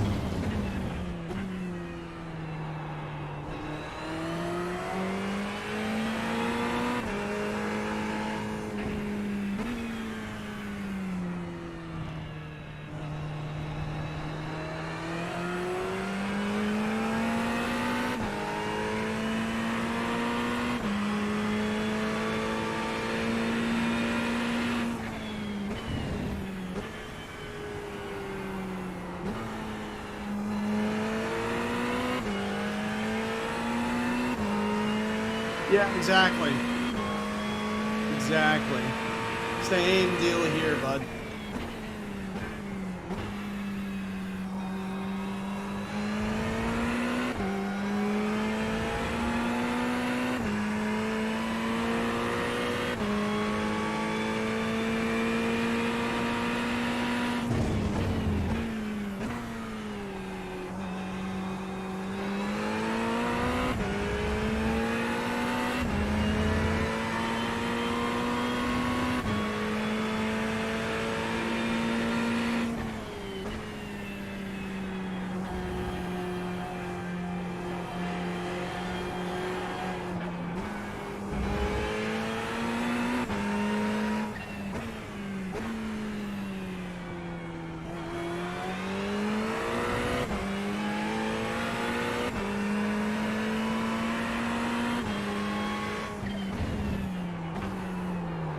Oh, no, no, no, no, no, no, no, no. Stay between the lines, lose rate. Ah.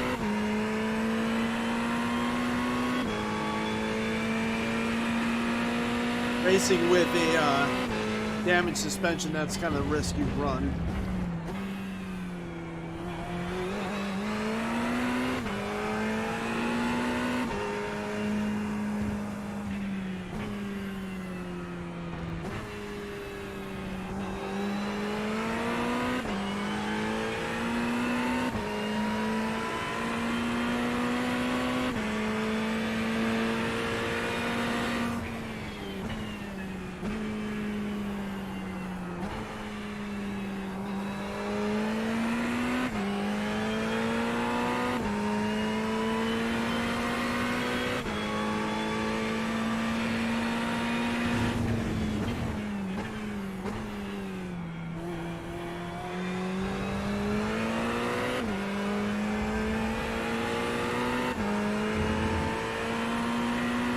It is really foggy out on this track. It's kind of crazy. Never had a foggy race before.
Actually felt like a decent lap. There was a lot of mistakes considering what's going on, but time-wise, it felt decent.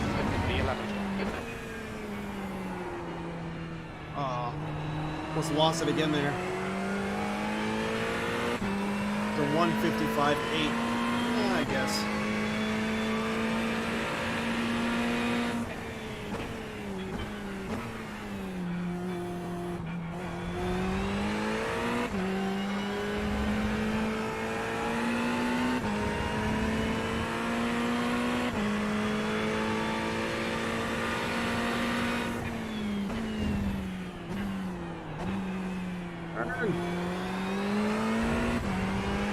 Hate that when you're braking and you just, when you have a feeling in the wheel of like your rear just kicked out and then the rear of the rig starts kicking out.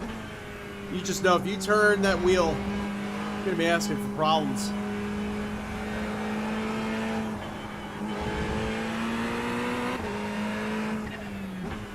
Almost makes you afraid to even turn the wheel.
Looks like we might have 2 more laps left.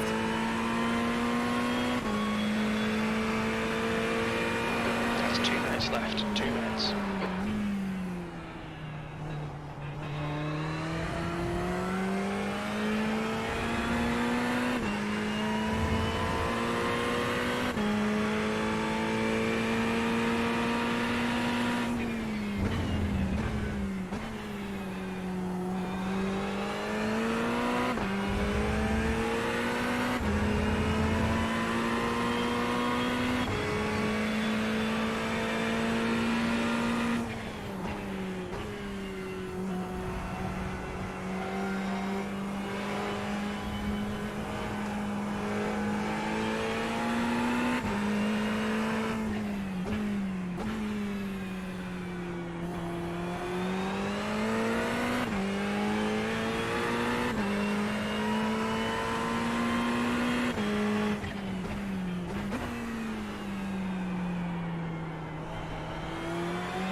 Slid that one in.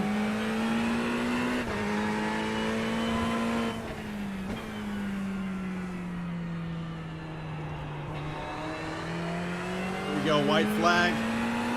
Just gotta do it one more time.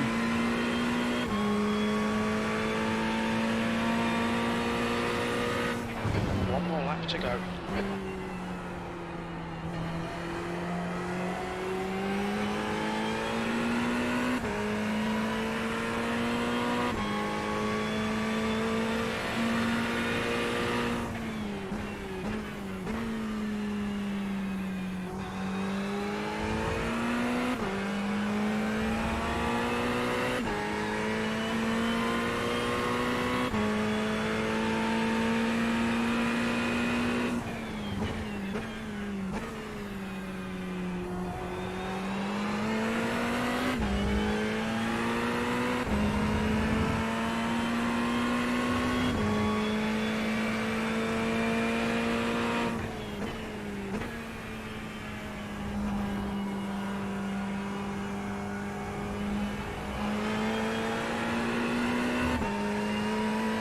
Felt the tires kind of hopping on that one.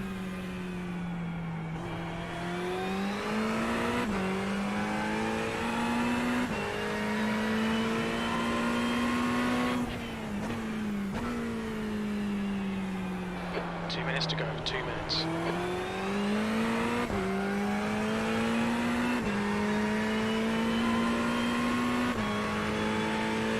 We didn't quite make it the top 5 like I was hoping, but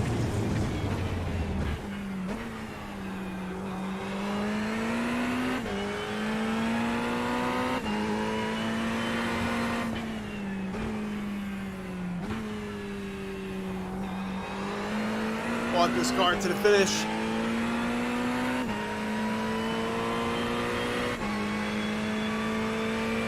Alright, that's it. Woo! E11, there's the checkered flag. That was rough. Racing a race with damage is never any fun. Let's go back to the beginning and just see what the heck happened. Maybe it was my fault. Alright, here we go. So you can see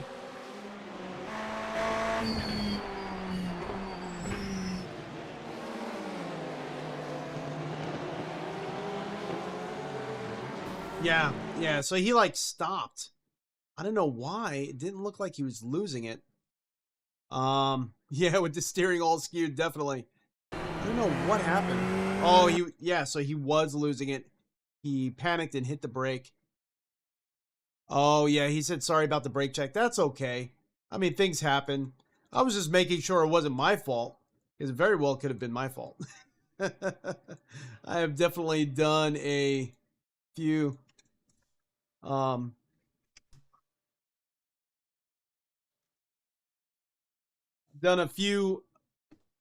not so great maneuvers, but that's awesome. He said sorry. Yeah, it's no big deal. I just really was like starting to wonder, did I do something wrong here? But yeah, you could see, just like Remy said, he brake checked. He was starting to get loose there. Boom, he got loose, and then we accidentally smacked him on the inside. And then boom, that was the front end damage we had there. We were able to still finish the race. Unfortunately, had the skewed wheel, which kind of made it fun in a way. But I would rather have had some battles there. Let's see when the next session is going to start, and we'll kind of go from there. Yeah, that was a battle of control. Control of the car. Oh man. Let's see.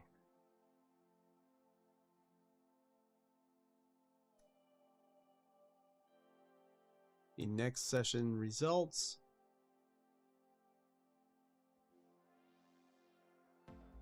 Okay, so we ended up losing 0.11 of a safety rating, so now we're at 3.34. Instead of a 3.45 like it was safety rating wise. We went down 20 points in my I rating, so not the greatest. Not the greatest showing there, unfortunately. Let's see. The next session at this track is going to be the VRS Sprint Series. see when that's going to be happening. 1 a.m. and that is a 40-minute race. So let's do that one. Let's see if we can redeem ourselves, and then that will be the last race of the night. This one here is going to be open setup, so I have not tested the open setup. I've not even tested the qualifying setup, so that can be dangerous, especially being that the race is going to start in 5 minutes. So I don't know. This might completely bite us, but we'll give it a try.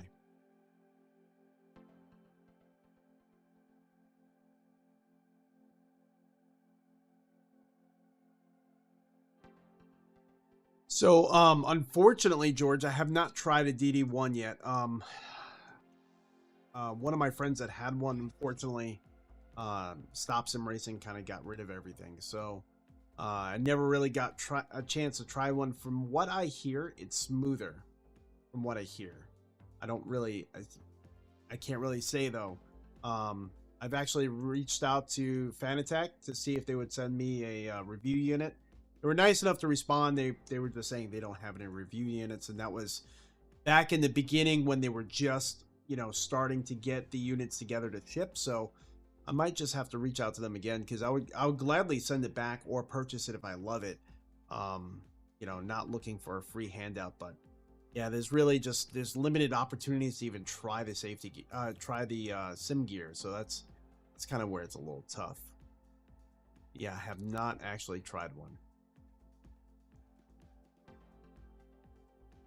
But yeah, my sim experience base, you know, I love it. It's been a workhorse, has been great to me for a long time. No real complaints here.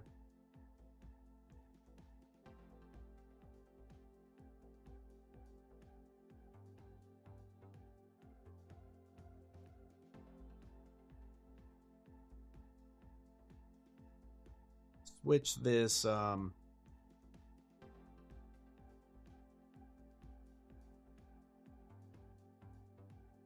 in that we're driving the Ferrari, let's switch this over to the Ferrari. There we go. The wrong Ferrari, but it's close enough. Actually, do they have a Ferrari version for us in this iRacing?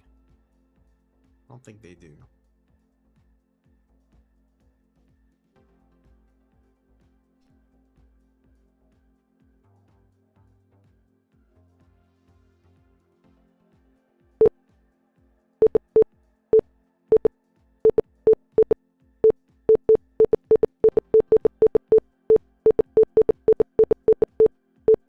Let's see.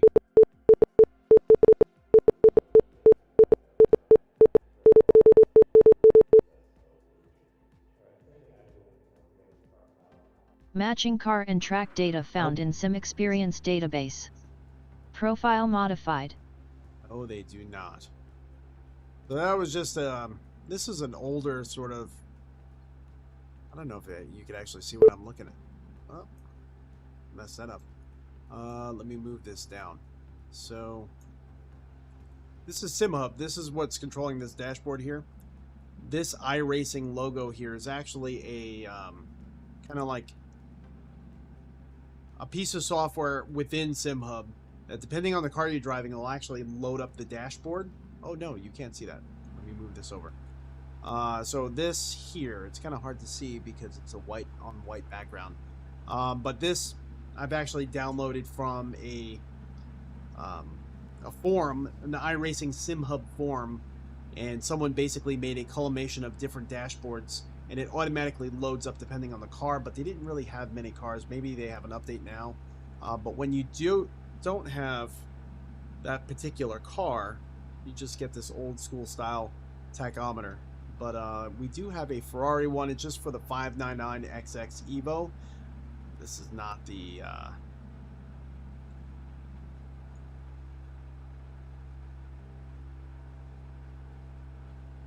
yeah, whenever I go from full screen to part screen or whatever, it does this weird beeping thing. Kind of goes back and forth. Kind of like struggles for a second. I don't know why it does that, to be honest with you.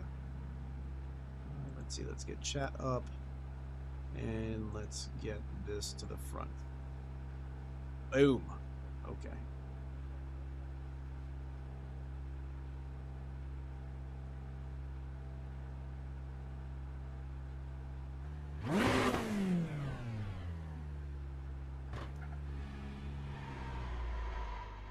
Oh, I didn't even load up the correct setup. Let's load up the correct setup.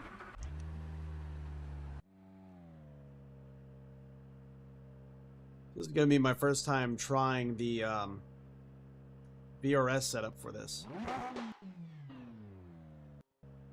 This is going to be pretty wild.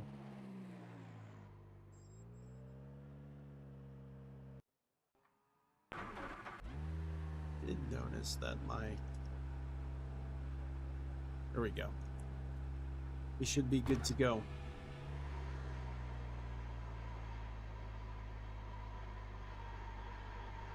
Thank you, George. I appreciate it. Check you next time. Don't cross the white line. Watch your mirrors. The leader's just done 154.80.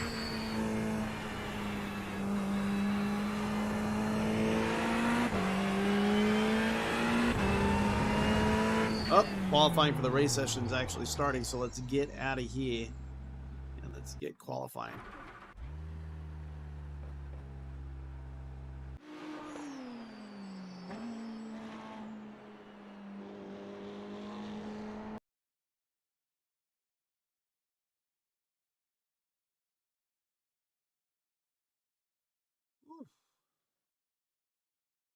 Can't believe I'm going to do the 40-minute race. It's actually 1 a.m. where I am. You can see 1 a.m. there.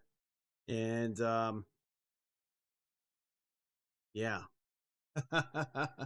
1 a.m. So I'm normally up this late on work days, to be honest with you, but try to always get a little bit more rest on the weekends. I don't know what has got into me this evening, but I just want to race. I feel like I've been deprived of my racing.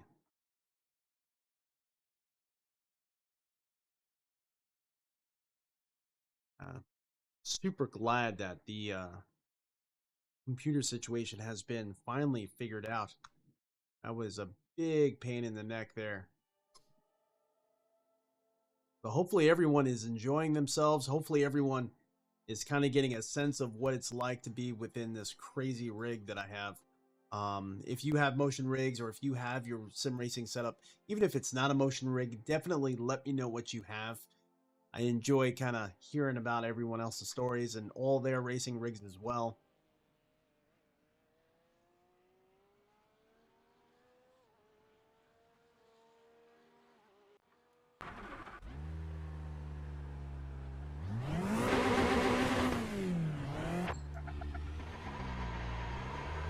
Put speed limiter on. Definitely going to keep my fuel calculator up there. I want to see how much fuel we're going to need, because this is going to definitely require a fuel stop. The pit exit's clear.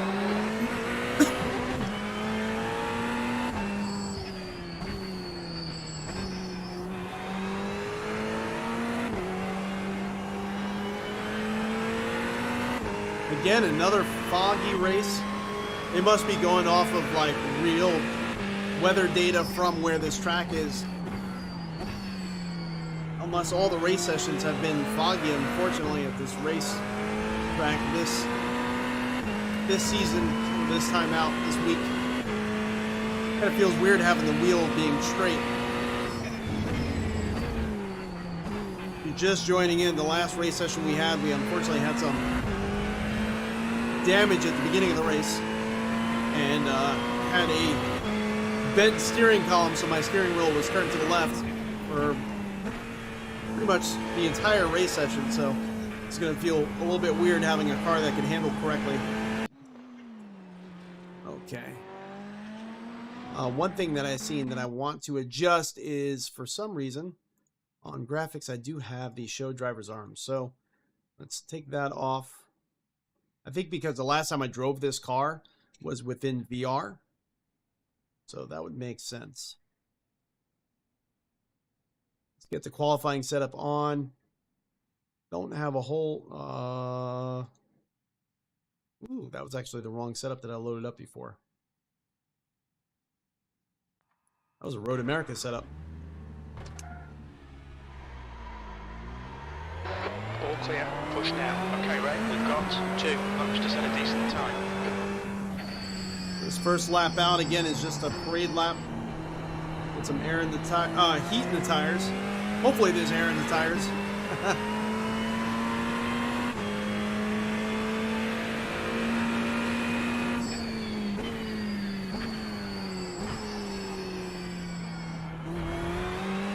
Thing doesn't want to turn.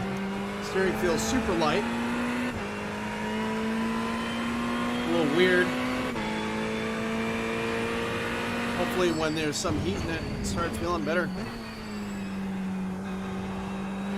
Steering feels a lot lighter than the Road America setup.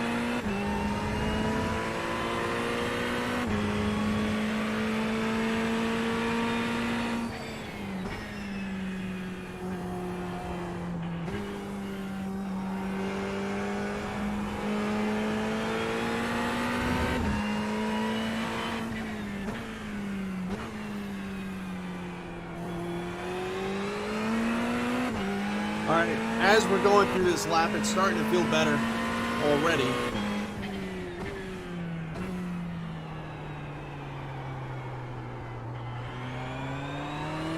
Probably should have went down the first gear there, but didn't feel half horrible. Just felt like I was kind of overcooking it a little too much.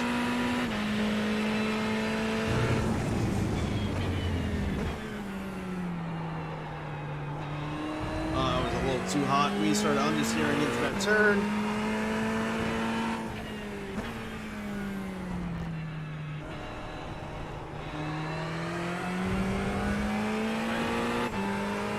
First qualifying lap. Here we go.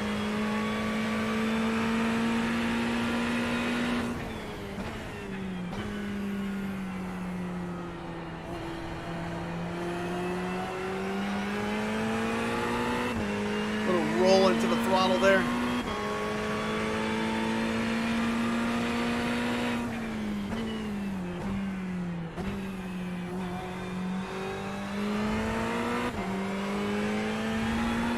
Probably should have just kept it in second gear.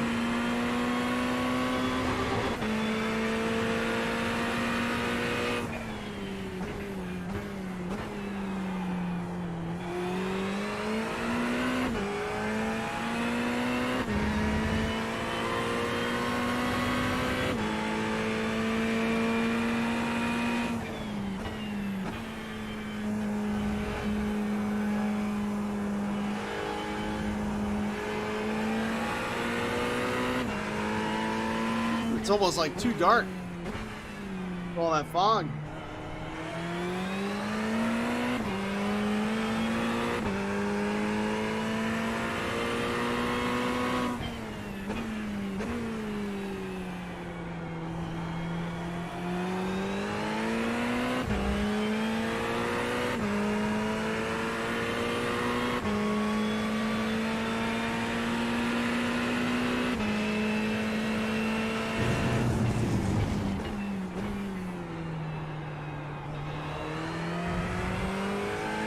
That turning.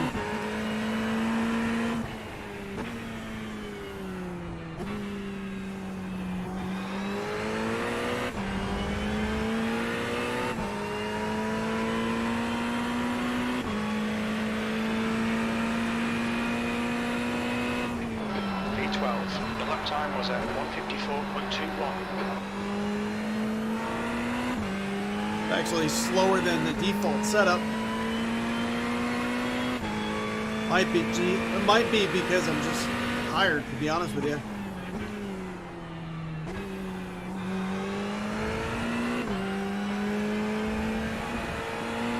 I'm tired to start making some little mistakes here and there. Could be that.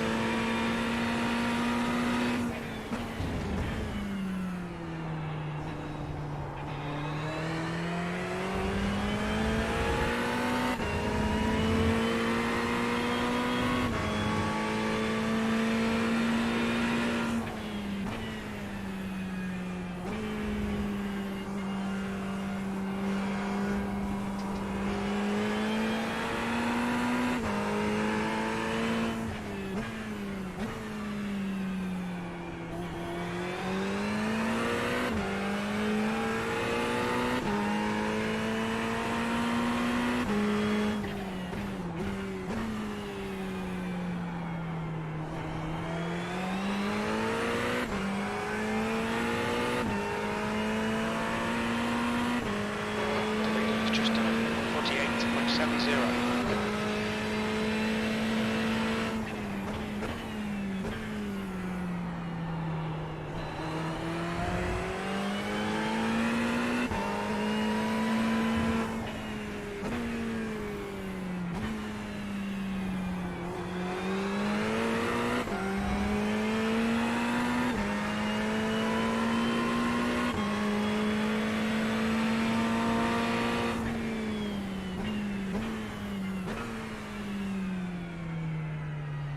I was not even a 53, which I think I was in the 53s last race session. Was I? I don't really remember.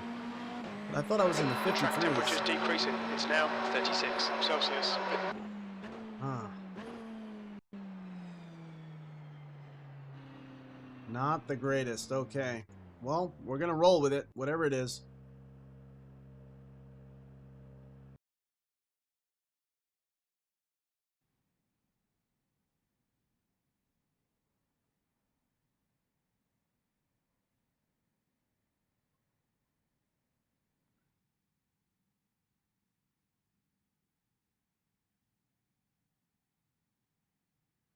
So we got a 40-minute race session here. So we should be done around 2 a.m. Currently, my heart rate is 77. Oh, man. Let's see where we are qualifying so far. Wow. All the way in the back. All the way in the back. P24. What is the strength of field in this one? Let's see. 2.0. So still a little high. If we can make this work, this would be great. If I could get top 10, That's the end of the session. P24. we might be looking pretty good. You can see I needed to be in the 51s to just be competitive here. 51s. And that would take me all the way to P10, which got a 50. So we're out of practice. That's what it kind of comes down to. Let me just start off this session here with turning off the tire replacements when we pit. And yeah, that should be all we need to do. We got, again, a 40-minute race session. Crazy 40-minute session. I have no idea what the heck I'm doing.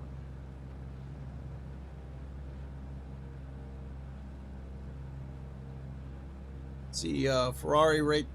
Is that a Ferrari? Might be. Might be a Porsche, actually. Kind of looks like a Porsche headlight. What do you think? I think it's a Porsche headlight. Got some Porsches up there. I heard that a few people were actually running Porsches. Quite a few at this track because they like the turn-in. They like how it feels. So that might have been what we should have ran. I do have the car, but for some reason want to stick with the Ferrari. I like it. I like their new car. I love how it sounds. I really do. It's a sweet sounding car. But yeah, we are starting right in the back, P24. See AMG right there. Got a Ferrari ahead of us. I don't know what P1 qualified with, car-wise. That information I do not have. But I'm going to listen. P24, 40 minutes. I'm going to listen for crew chief to tell me when the lead car is actually pitting in. I'm going to try On to car number 26 in the right column. follow that. Follow their lead. See how it takes us.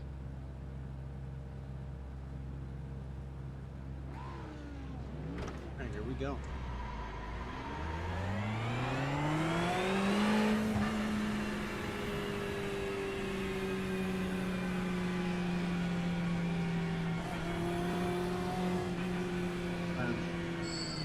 Trying to get some heat in the tires.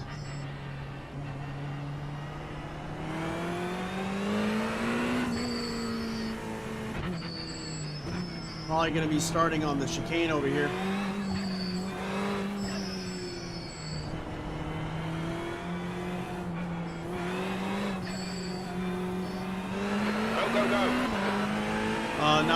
earliest of starts. At least we weren't on the chicane.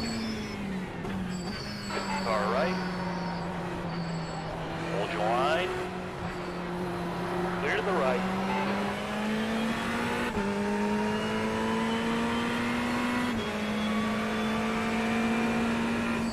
Car right. Clear right. You're clear. Right side. Hold your line. Still there. Clear right. Well done, Ray. Good start.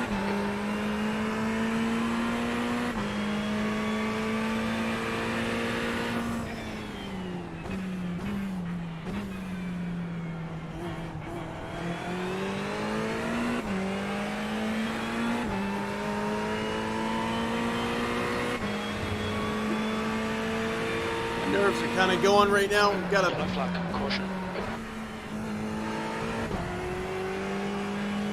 accident up here.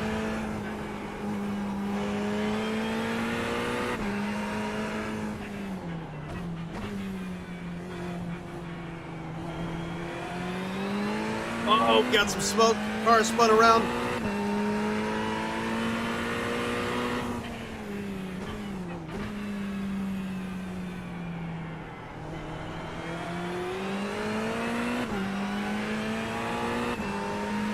Trying to have a clean race amongst everything else.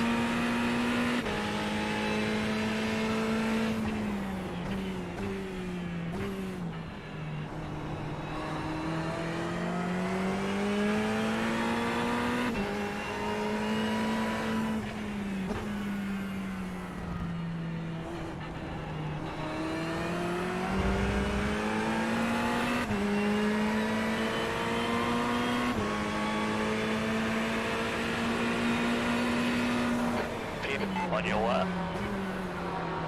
Clear to the left.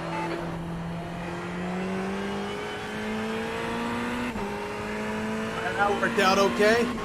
Had a run on him. He moved out of the way. Jesse Jacobson, thank you so much.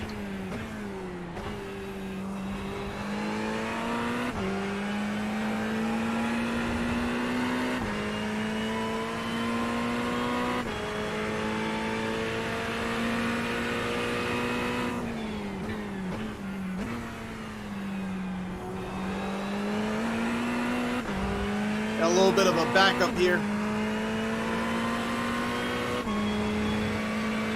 People start getting frustrated, they start hitting each other. All right, Ray. The next car is Clark.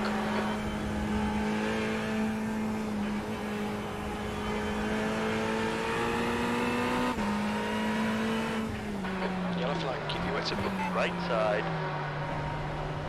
Still there. Still there. Clear to the right.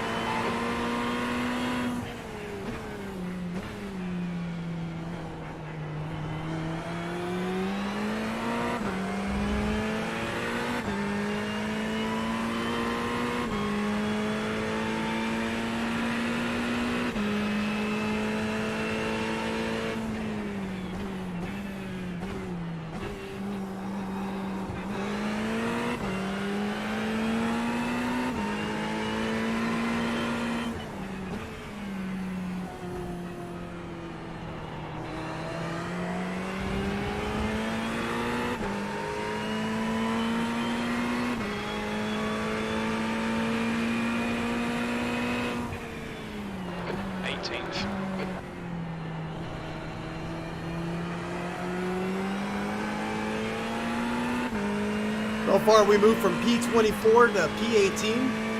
That is pretty darn awesome. The next car is Leia.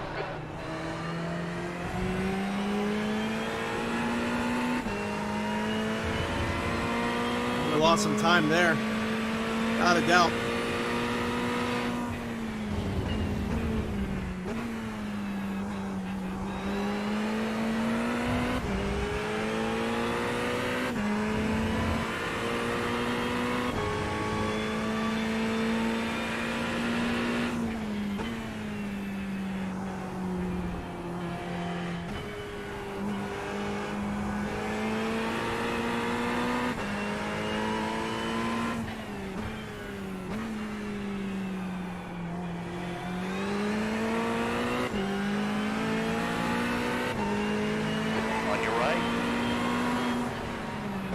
1.9, clear right. I'm gonna let him know that. I'm not gonna let him just get away with any mistakes. Hook the nose in when I can.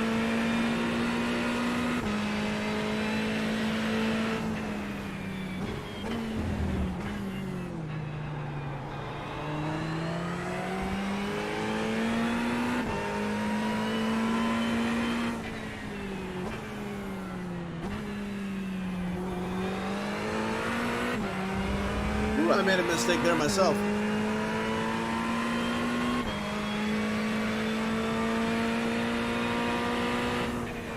Fastest lap, that was 1:53.70.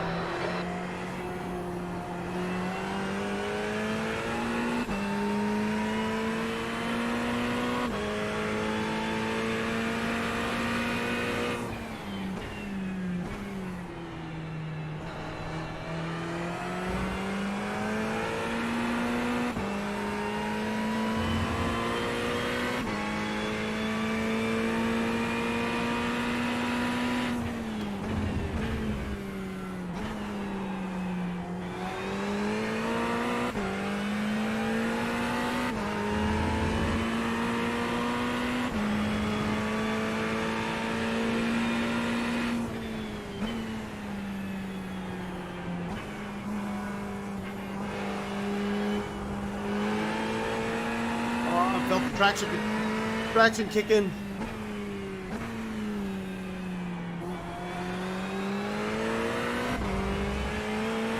Traction loss started kicking in.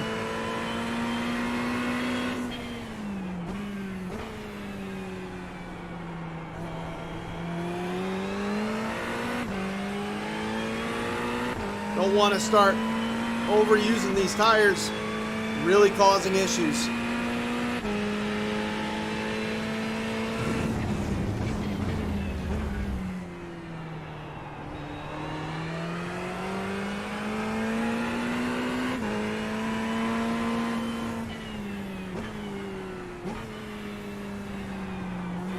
Not tying that last turn correctly together at all. It's making me lose a lot of time. Guys behind start catching up right at that spot. That's the fastest lap of the race. That lap was 1:53.57.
Yeah, buddy.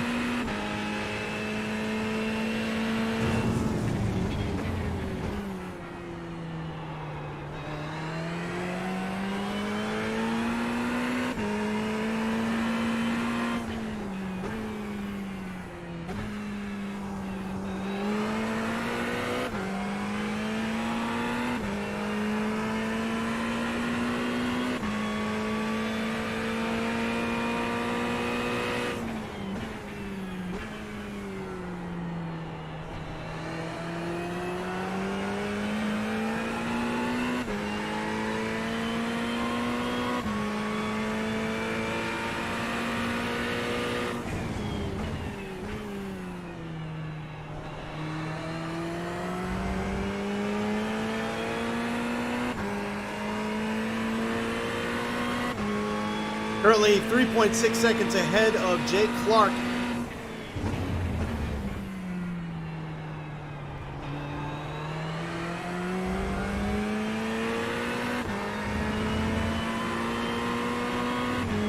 And 1.1 seconds behind Marcus Maurer ahead of us.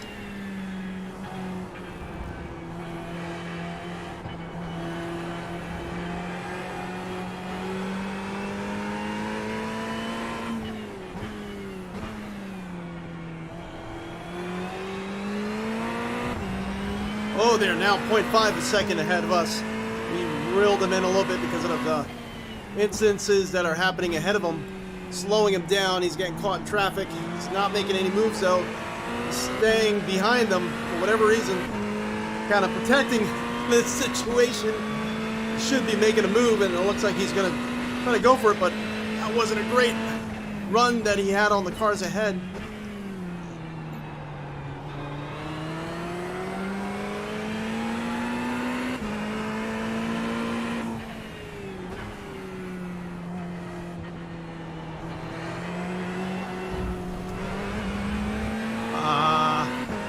I didn't want to go off track, and I lost a lot of time there, unfortunately. Oh, all right, they're correcting, they're overcorrecting.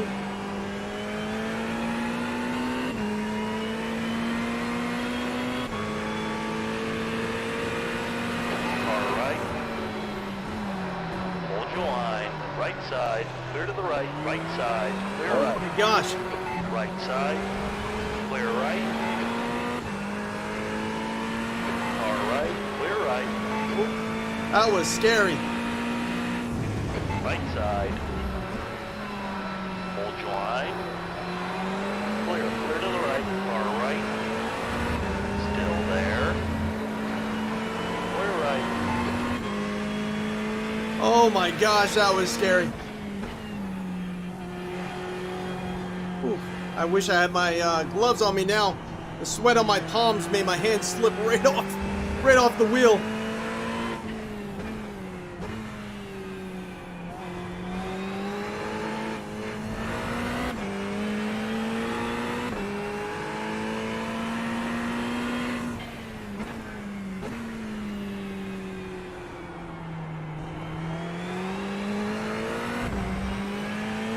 Jake Clark is now 1.5 seconds behind us. He reeled us in through those maneuvers we were battling against. Slowed us up big time.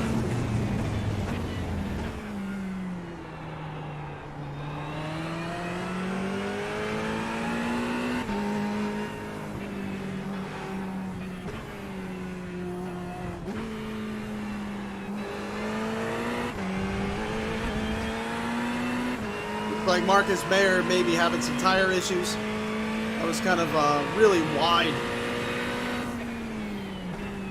16th place. I'm kind of feeling it too, to be honest with you. Felt the rear kind of crab walk out a little bit on me.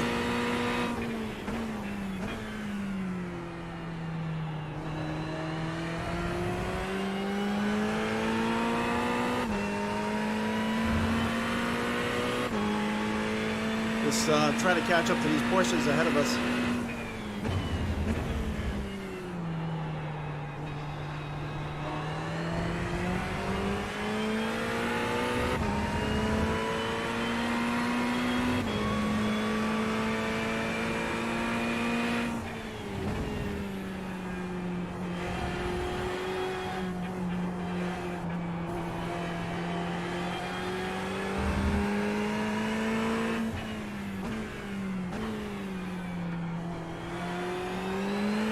Oh, he started flying the tail out a little bit there.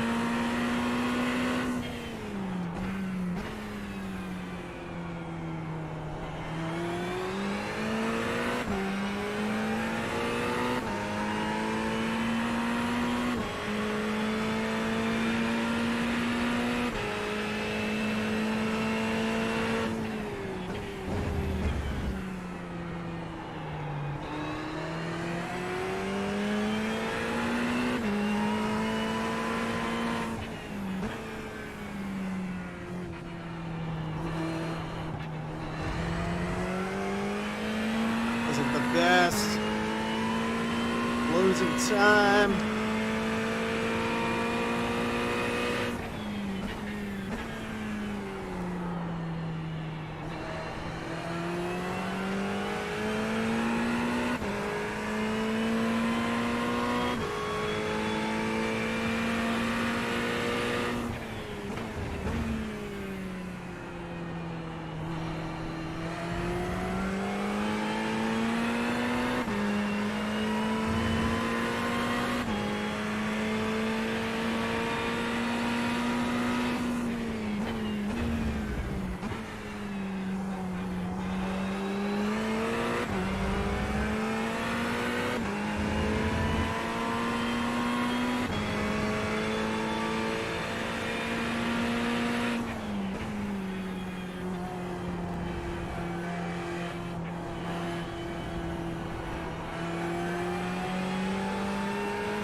Go.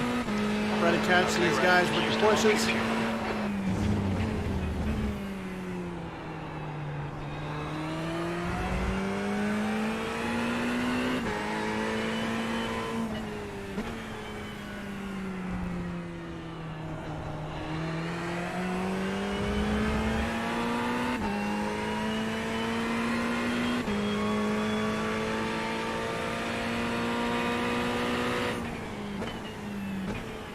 P15.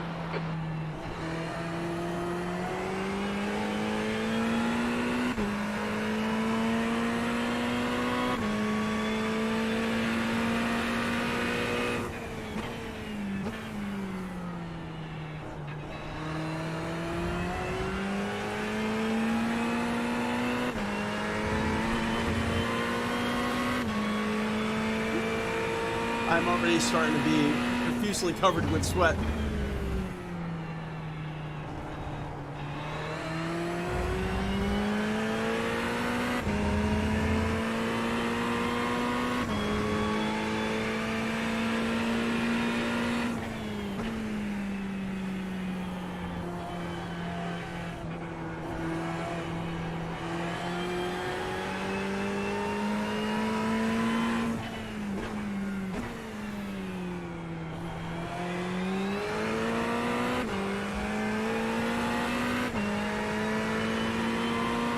On your left. Clear left.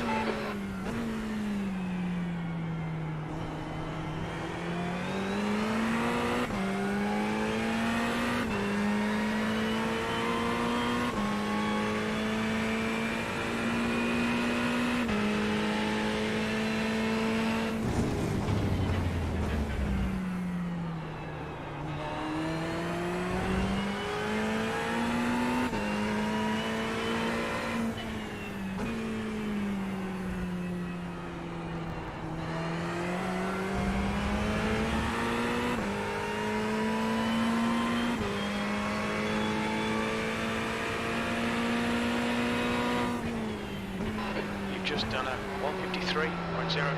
Okay, Ray, that's good consistency. Keep it up. Almost in the 152s, that's awesome.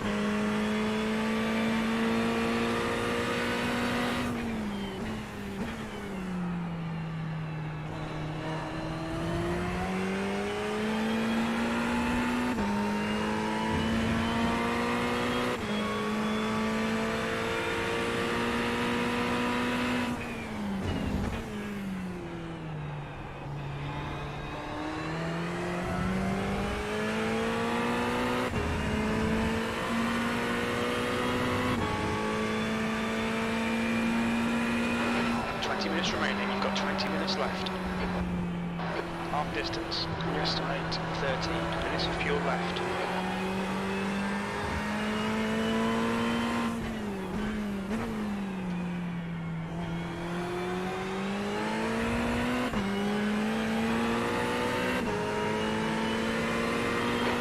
inside. Clear right.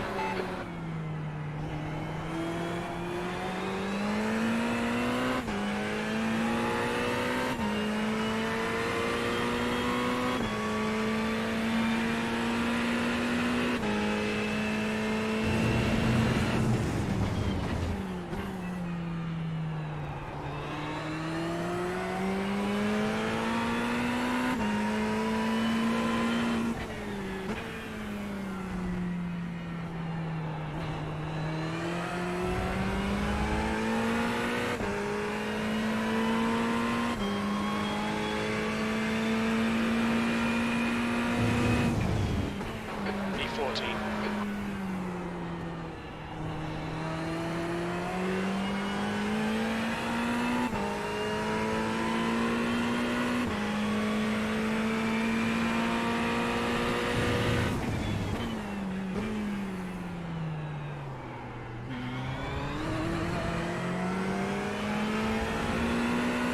Yellow flag.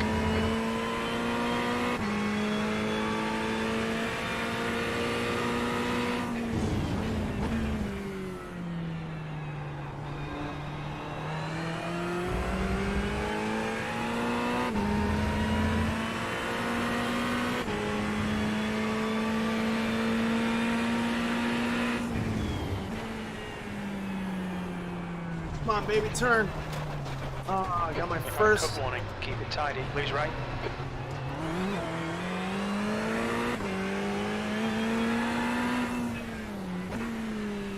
My first incident point. Didn't want any incident points. Braked way too late.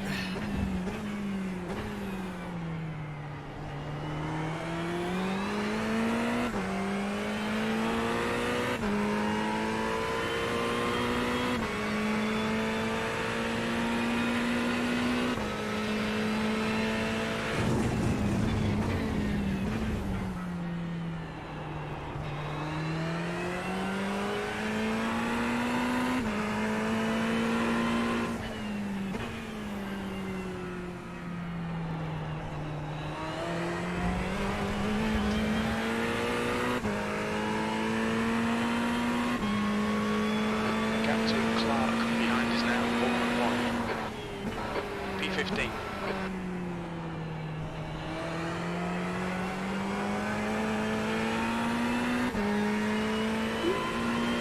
Weird sensation to turn left when you're turning right, you know? Save the car.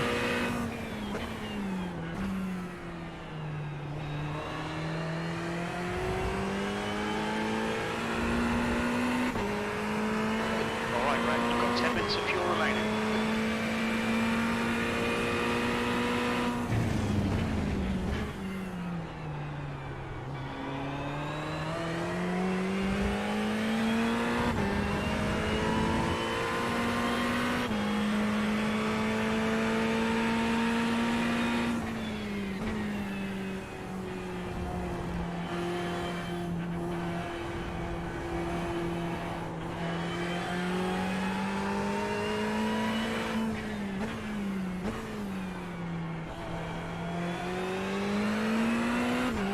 I'm completely covered in sweat right now.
Shame we didn't get around them. We could have gained another place, another position.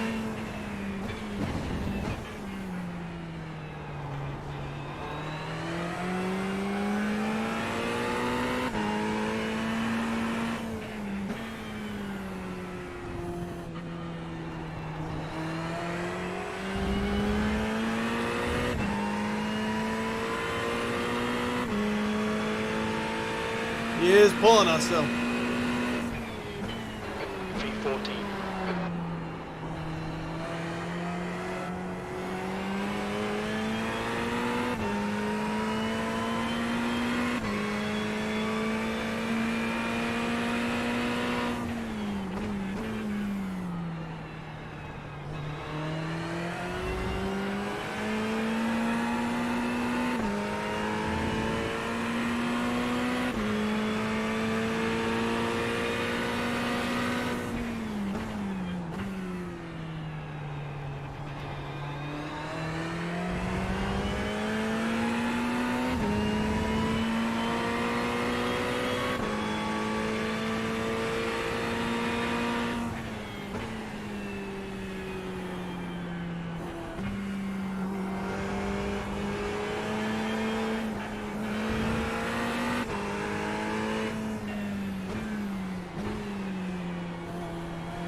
You estimate you've got 5 minutes of fuel remaining. Don't be pressured. Keep the exit screens up.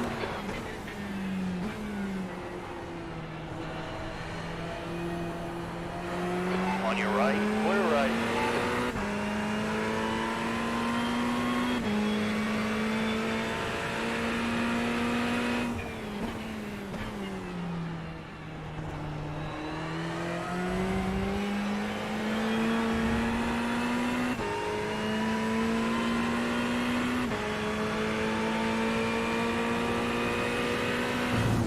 On your right.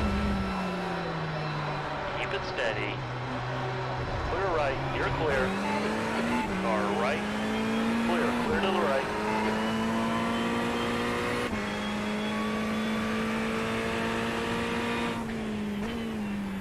The lead car's pitting.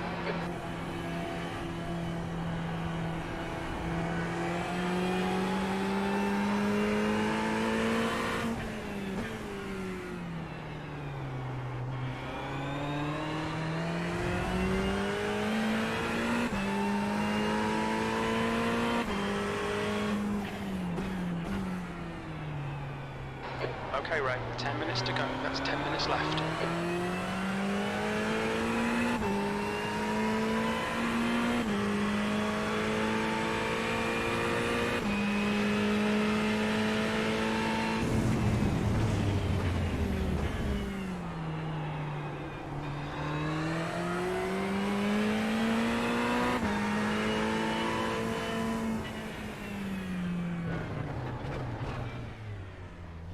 Watch your speed. Pit lane speed limit is 60 kilometers per hour.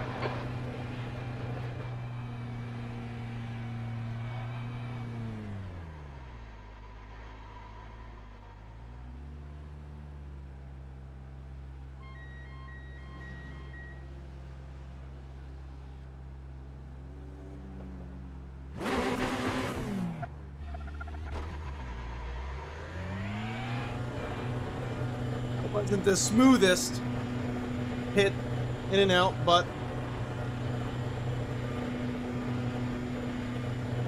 There's a car approaching. Don't cross the white line. V16.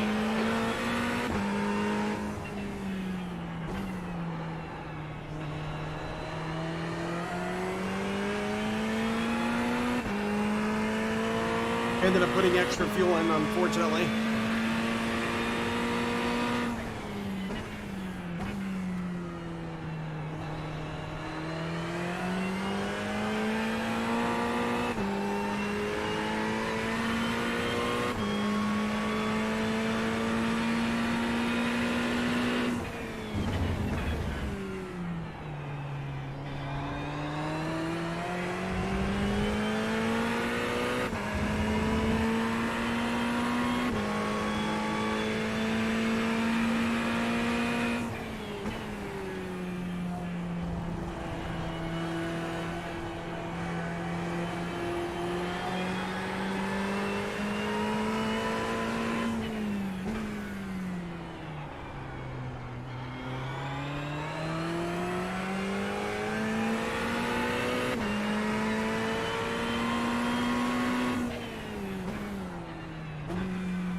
Place.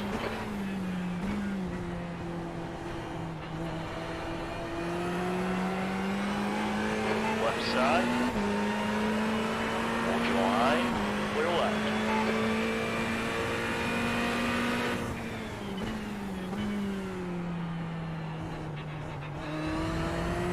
The leader has just done a 149.32.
Right, 5 minutes to go, 5 minutes left, 15th place.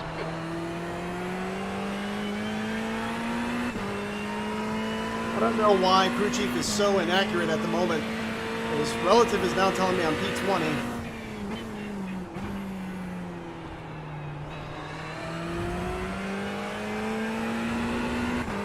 Which before we pitted, I think I was P18, P17 around there.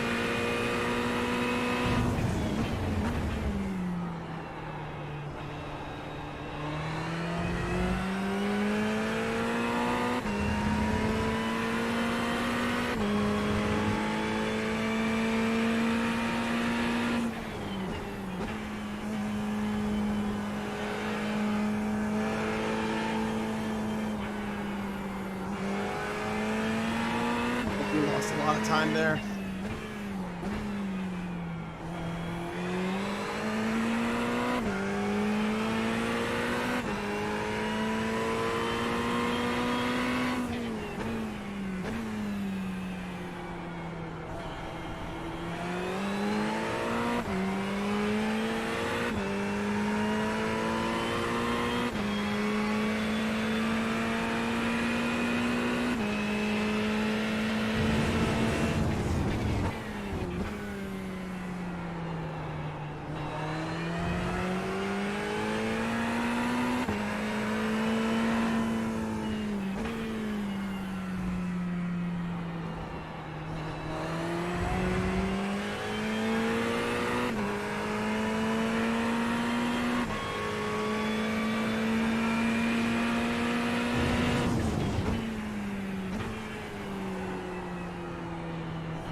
push or we'll lose this place. Clear left. Cut the track. Keep it nice and tidy. Car Darn ahead it. is Clark.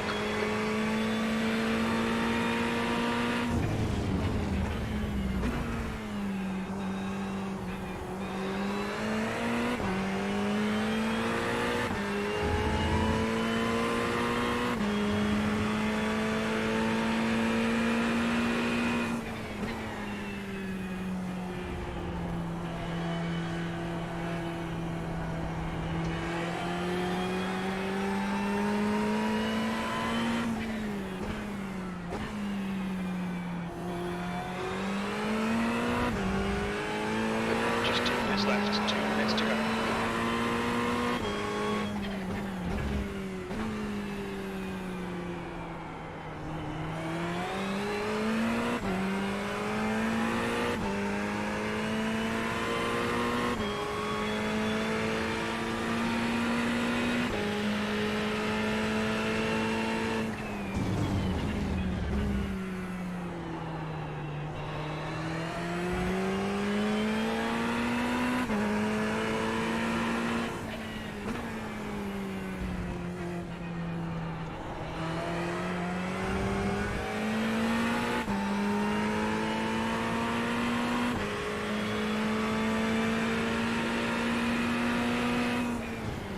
P18.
To go.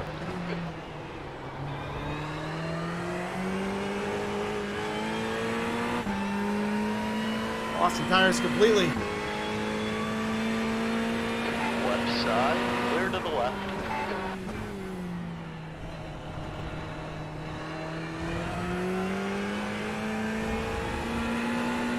I think he let me by because he doesn't trust me. He probably thinks I'm just gonna crash out. You might be right.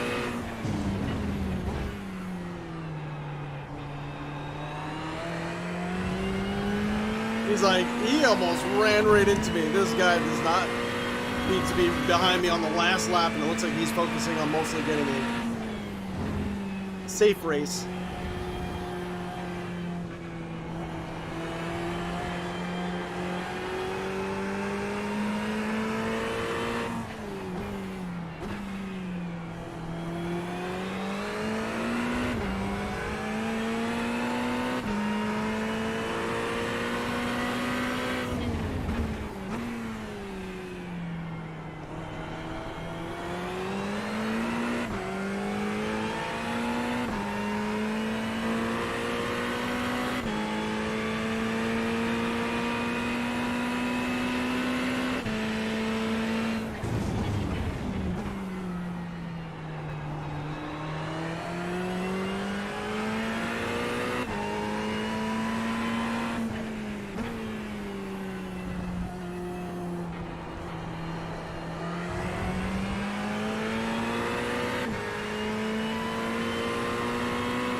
20th place. Well done, mate. Good finish.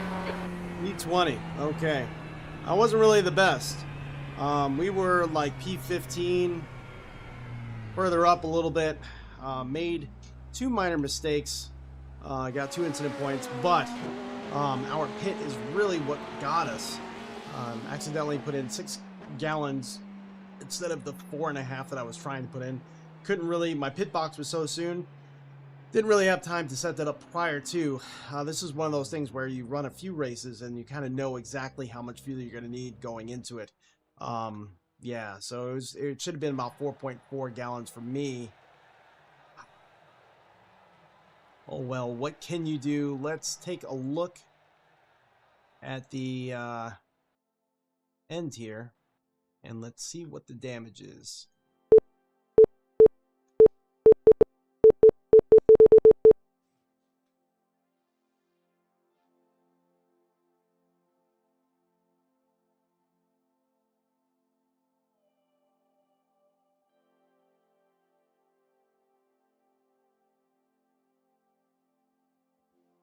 Okay, so let's pull up the prior session.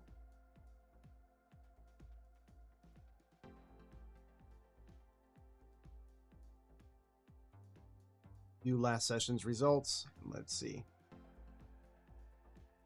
You can just see, like, as I'm moving this window around and it's affecting my lights, my Philips Hue lights, you can just see just the amount of sweat on my face there.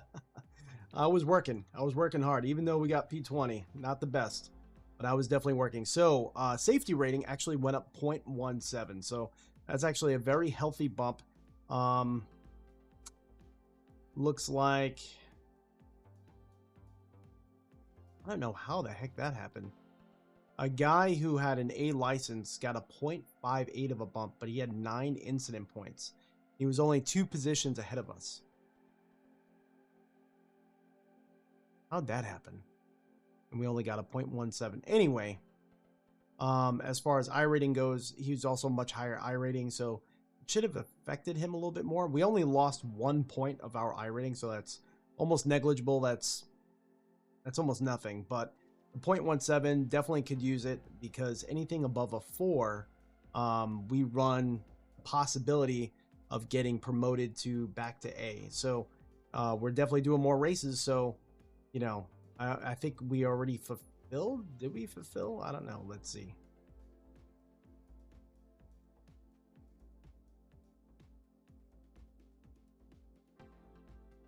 Let me go to my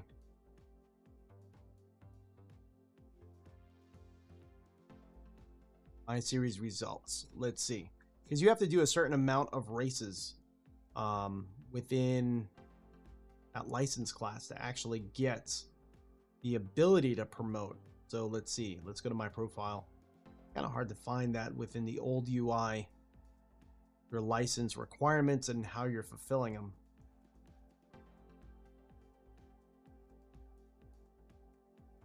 So I need 2 more races in B, and then we should be good to go. And let me see.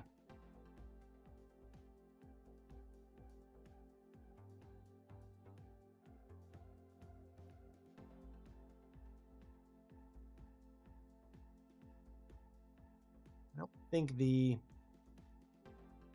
VRS series does go towards promotion, so that race did help. But the Fanatec challenge, the fixed, I don't think it does. I think, no, that works as well. Okay. So maybe it's 4 races total, because we just did 2. And it's saying I need... No, I only need 1 more race. Okay, so that last race took a little bit to actually dump in there. So you just need 1 more race. Our safety rating is well above a 3. If we could get it to 4, and then we do that extra race, should be golden. But it is 2 a.m. I need to get to bed. Everyone, thank you so much for joining in and checking out these races. I'm so happy we have everything set up with my Prosimu cockpit. Finally, it's running. figured out what it was. Again, if you missed the reason earlier, turns out, silly me, I have two identical extensions, and one of them is my rig, the actual controller box going to my computer. I thought it was going directly to the motherboard. That wasn't the case. That was just a peripheral going directly to the motherboard. I actually had the rig going into a USB hub, and that's why everything was going crazy, because I was just exceeding the bandwidth of the hub. So I swapped them around, and voila, everything seems to be working great again. So everyone, again, I'm Crash. This is RTA Motorsports. Definitely stay tuned. We got a lot of exciting things coming up. I am currently working on the review of this rig, so definitely stay tuned for that. I'm cutting a lot out, and I'm also refilming a lot because I want it to be perfect as far as what I'm conveying to you all. And I want it to make sense to people who never gotten the opportunity to even try a motion rig. So definitely stay tuned for that. Everyone, stay safe, stay happy, and have a great week. I'll catch you all next time.